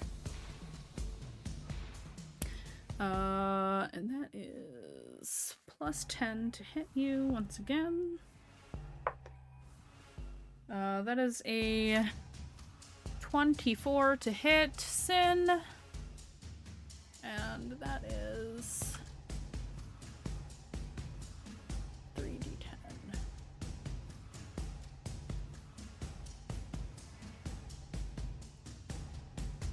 Okay.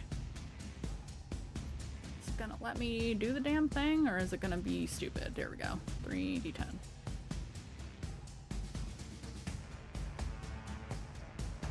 What is this?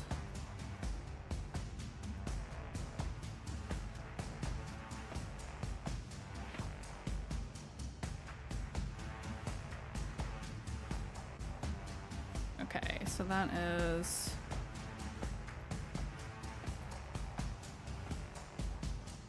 21 necrotic damage. I'm sorry, 25,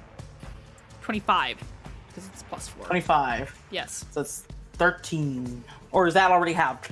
No, that's the total. No, that's 3d10. For Okay, necrotic. 13. It's halved for you because you are resistant.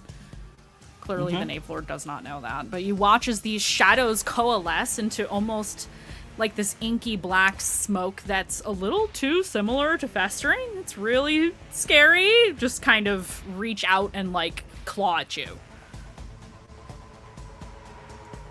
And that is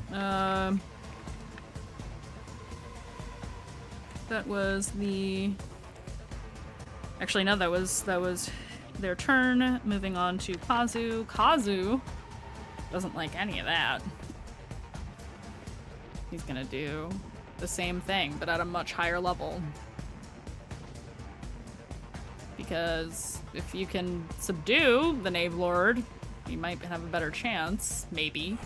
That's what he thinks.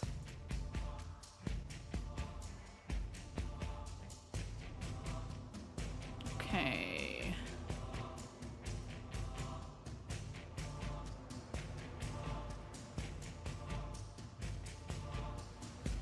Okay, that is 27. And I actually think... Yeah, okay. 7. And that's Kazu's turn. Actually, I think he has a bonus. Right. Action, bonus action. Nope. JK. He is going to... Actually, he is going to assume a more bestial form and gain 10 temporary hit points. So you watch as his hair kind of grows out a little bit, his teeth get bigger. Because he is a shifter, and he can do that. Okay, Nikita. Moving on. Yeah, except he's more fox than wolf. Moving on to Aurora. It is your turn, my dear, with Rev on deck. Aurora does not like to see what's happening for her, but she knows the consequences of her own inaction. So instead of continuing to hesitate, she cracks her whip weapon, and in a flash of lightning, a hand appears made out of lightning, and she casts Bigby's hand, and it takes the form of Grasping Hand with the attempt to grapple Dante. Okay. So I make a strength check with advantage if she's medium. Is she medium still? Yes. Right. So it Yeah, could she's be medium. pretty good, but it could also be okay.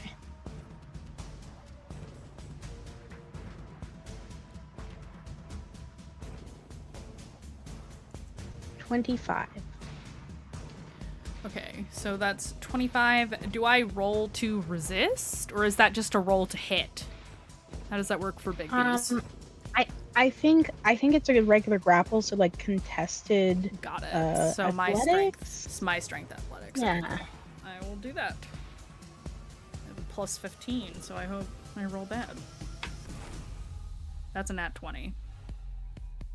35. I no, I don't like that.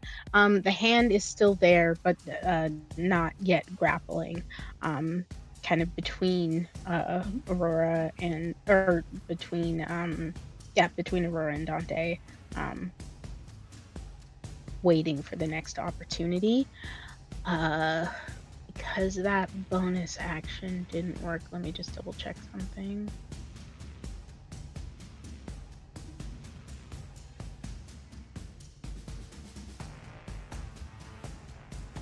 Nope, then it's continuing to fly forward, and now, like, basically right behind Nikita, but, like, just outside of a distance a javelin could reach, maybe? just an inconvenient amount of distance.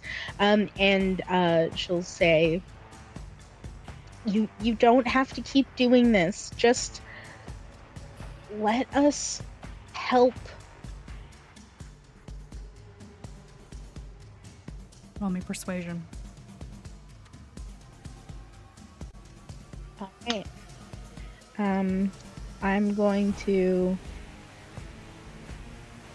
No. That's a 28. That's a success. You're at 3.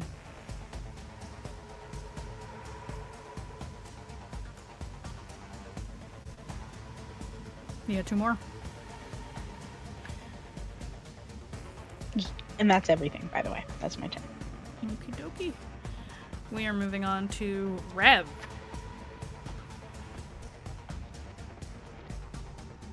You can hear your not sister yelling, although only you can probably hear because you're controlling the bubble. Combat min-maxer Alyssa hates this. Role player Alyssa. Revelation's eyes glow the same molten silver as the oracle that we met on the mountain before she met her creator, and I am going to use my channel divinity, not for combat, but for Emissary of Peace, giving me a +5 to persuasion for the next 10 minutes. Excellent. And then I'm gonna hit one of the guys, the little heartless, the festering. Okay. Yeah. Go for it. Oh, that's a 15 on the dice. That hits. Oh, okay. Whatever your bonus is, it hits. Yeah. So that is... Oh, I get a bonus from Nikita, though.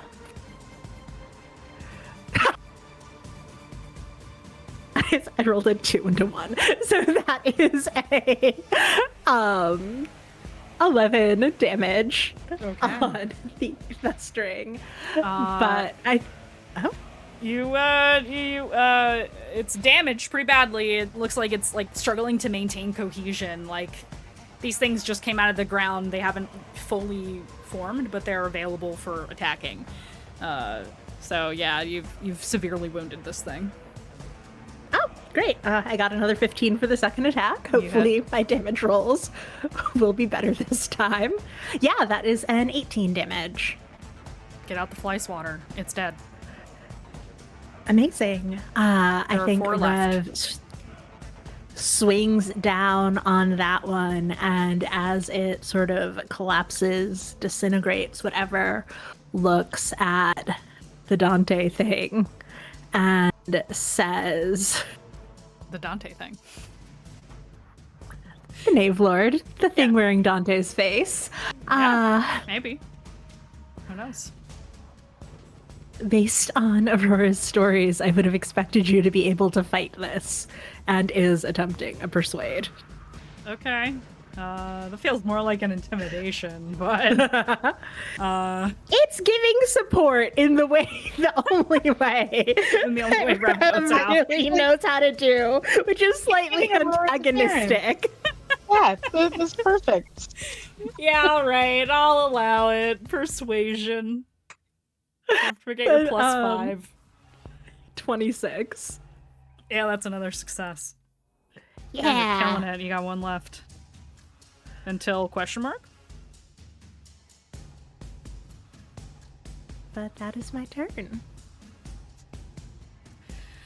As we reach the end of this round, you hear, not too far from the set task, because she doesn't live far. You hear the ear-splitting screech of a dragon, and you see Ergon, Lady of the Skies. She is demolishing festering left and right with, like, the silver fire breath. That seems to... It's fire, and there's, like, ice crystallization happening at the same time. Yes, Gilf in chat, everybody. Hot granny dragon lady. I really never described her as hot, but you know what? She's just a cool character. She is kind of like wings flapping in the air, shooting this horrible silver like ice fire at call that shit Vic's Vapor Rub. From my Latins in chat. Fucking the Asians use it too. We use it that's too. True. That's true. For all the POC in chat. You know what? You're right. We all use it. We all use You're this right. shit. We all do it. Vic's Vapor Rub, ginger ale. That we all do it. It's true. We do. Oh, thanks. so I funny. hate it. It's my vapor rub. Vic's Vapor Rub breath. She leave it to me to be a fucking goofball even in the final battle of this game. You watch as she is just absolutely fucking demolishing enemy troops, which are festering. Some of them look like they are also wearing armor. Some of them look like you see, as you're distracted in this moment, anyone who dares to look. The festering are trying to take over people in this space. They're pouring in through the crack on the barrier. You can see them kind of wriggling their way in to the barrier through this crack at pretty much every position of it. They've started to climb all over the barrier. Not that you can see that fully, but you can around where the where the crack is and the barrier, making the defenses even weaker, as you see your night sky begin to flicker. Daylight, nighttime, daylight, nighttime, daylight, nighttime, in very quick succession. And you see on the rooftop of the Setask near the bubble, Lady Incineratus, captain of the guard. She has arrived with a contingency of guards who are looking to intercept anyone who should not be here. You see a portal open up in a tree nearby, and Valdin comes through. He is beginning to help with the with what is happening. But the most interesting thing is Lady Incineratus sees both of her daughters in the same place. And you see Lord Incineratus, Aurora's dad. He reaches over to this bubble and encases it in, like, thorny vines.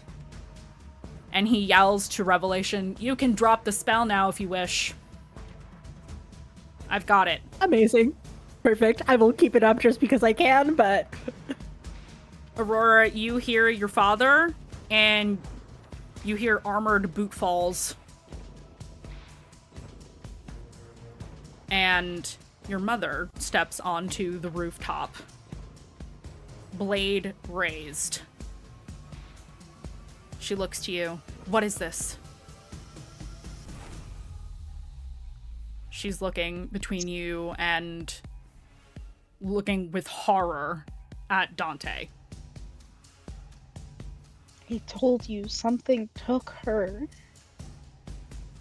She's not herself.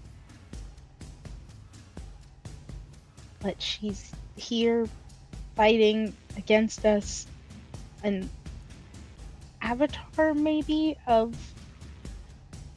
what's under the veil.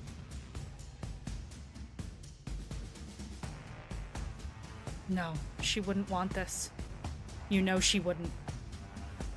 She doesn't want this. We just need to slow her down so we can stop the other effects. Well, then let's do it together. Please. She barks out orders to the other guards who are making more of a formation around and on top of the Setask buildings. Lady Incineratus has now entered initiative. Oh, Jesus, with a nat 20 initiative. For a total of 23. Okay, Mother! Mother has arrived! 23. She will act after Sin. Mother is mothering. These are like the mommy entrances. I just want you to know that we've had back-to-back You one have father. grandma and you have mom. Dad's one, just one here. Father. Okay. Father is just here. Yeah, he's there with his stick. He's like, I can help. He's like, I'm doing magic stuff. Accurate. I can do the thing Technically, that he I'm did good help. at. He did help. He's helping. He's helping Revelation do Revelation things. He did help. Mm-hmm. But also, I like to think that he's wearing a backpack for some reason. Probably. I brought the sunscreen. Like, just I don't. Fully. I have my spell components. Adjust. He has a fanny Adjust pack. his little. He has a fanny fanny pack because he's a father. He's Yes! a father. He's a fanny pack, and he has one of those. His component pouch is a holders fanny in the pack. front. It's canon. It's canon. It's canon. It's canon. Because backpacks are too heavy. He has a. We're so The embarrassed. distress that Aurora has for this man having a fanny pack. Well, isn't this a doozy? He says that. Is father cute? Well, Aurora is pretty cute. Dante is pretty attractive. Mother's pretty attractive. The list goes on. We'll just say it's a family of hot people. Name. He has a cool fucking name. I give him some points for that. Yes. So that happens at the bottom of initiative. It seems that some reinforcements have arrived, and we are back at the top with Sin. Sin is going to sort of jump back to give Dante space. Mm-hmm.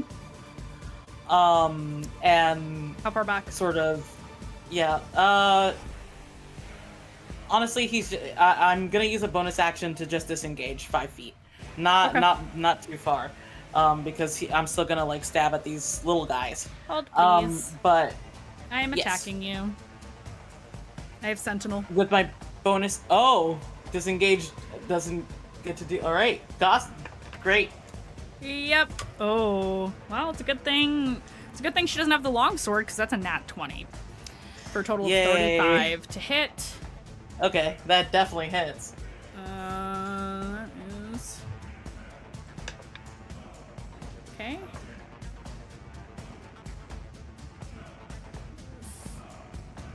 Doesn't do very much on that hit, because it's not as strong as the other weapons, but that is a 14 slashing. Okay. Oh, I'm sorry. And then you also take an extra 7 because of the crit. Okay. That's it. Sounds good. All right. So Sin takes that on the chin and is going to go ahead and hit slash jerk at one of the small little heartless guys. Okay. That's a 19 on the dice, so that I know that hits. Yep. That is 15 damage. Yep. I think that is the threshold. You cut it in half. All right. And then Sin twists and stabs at another one. Ooh, that's only a 14 to hit. Does it hit? It does. Oh, fantastic. Okay. And oh, and I forgot to add these. Oh, I didn't need it for the last one, so I'll add Nikita's d6 on this one, which is 9 plus 6, 15 again. So you get it. Yeah. So Sin does his little fucking tricks and says, "You're wasting time. Your family's here. Give up." Give up! Give up! You're wasting time! That's persuasion with disadvantage. That's fine. Because that's hilariously still a 20 with a 5 on the die. Jeez. Okay. I have a 15 to persuasion. Good lord. Yeah, you sure fucking do. So yeah, you,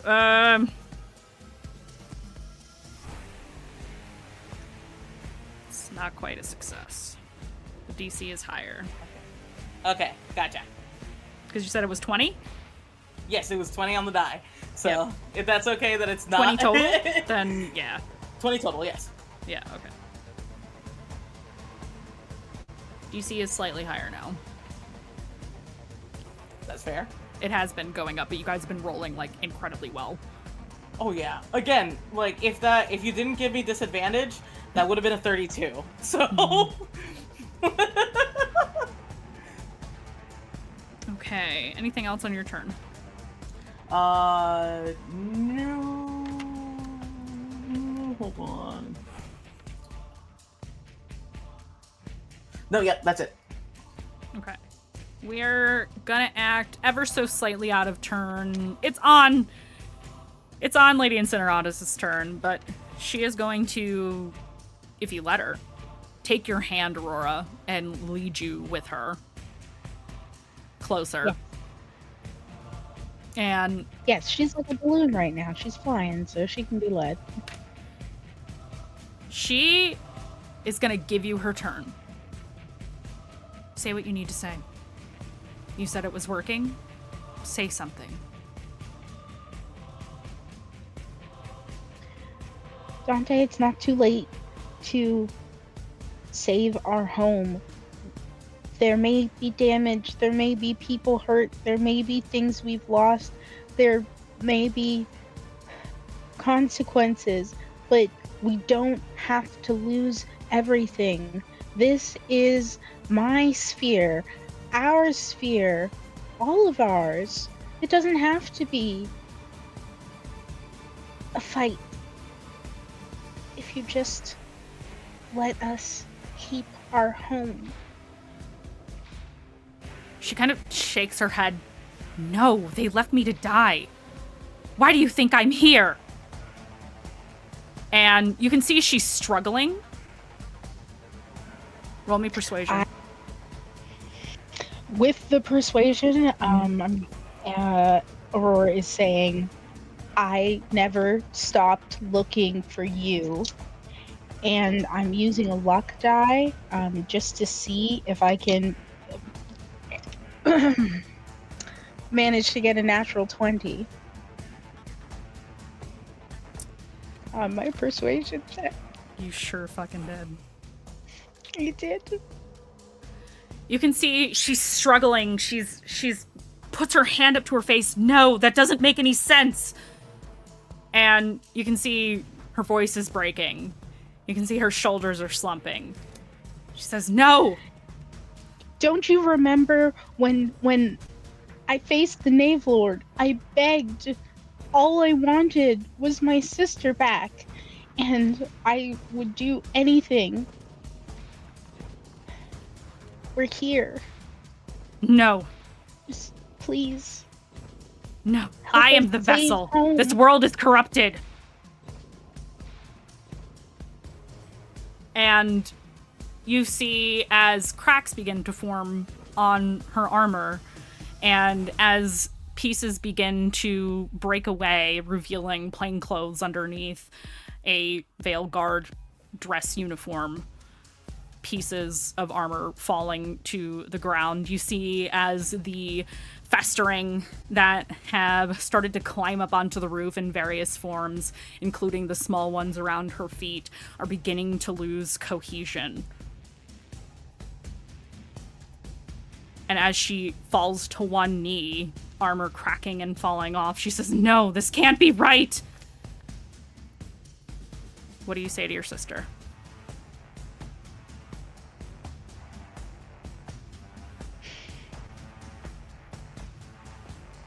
I did it. I found you. And now you gotta let go. Staying here is hurting our home. We didn't mean to lose you, Dante. We did.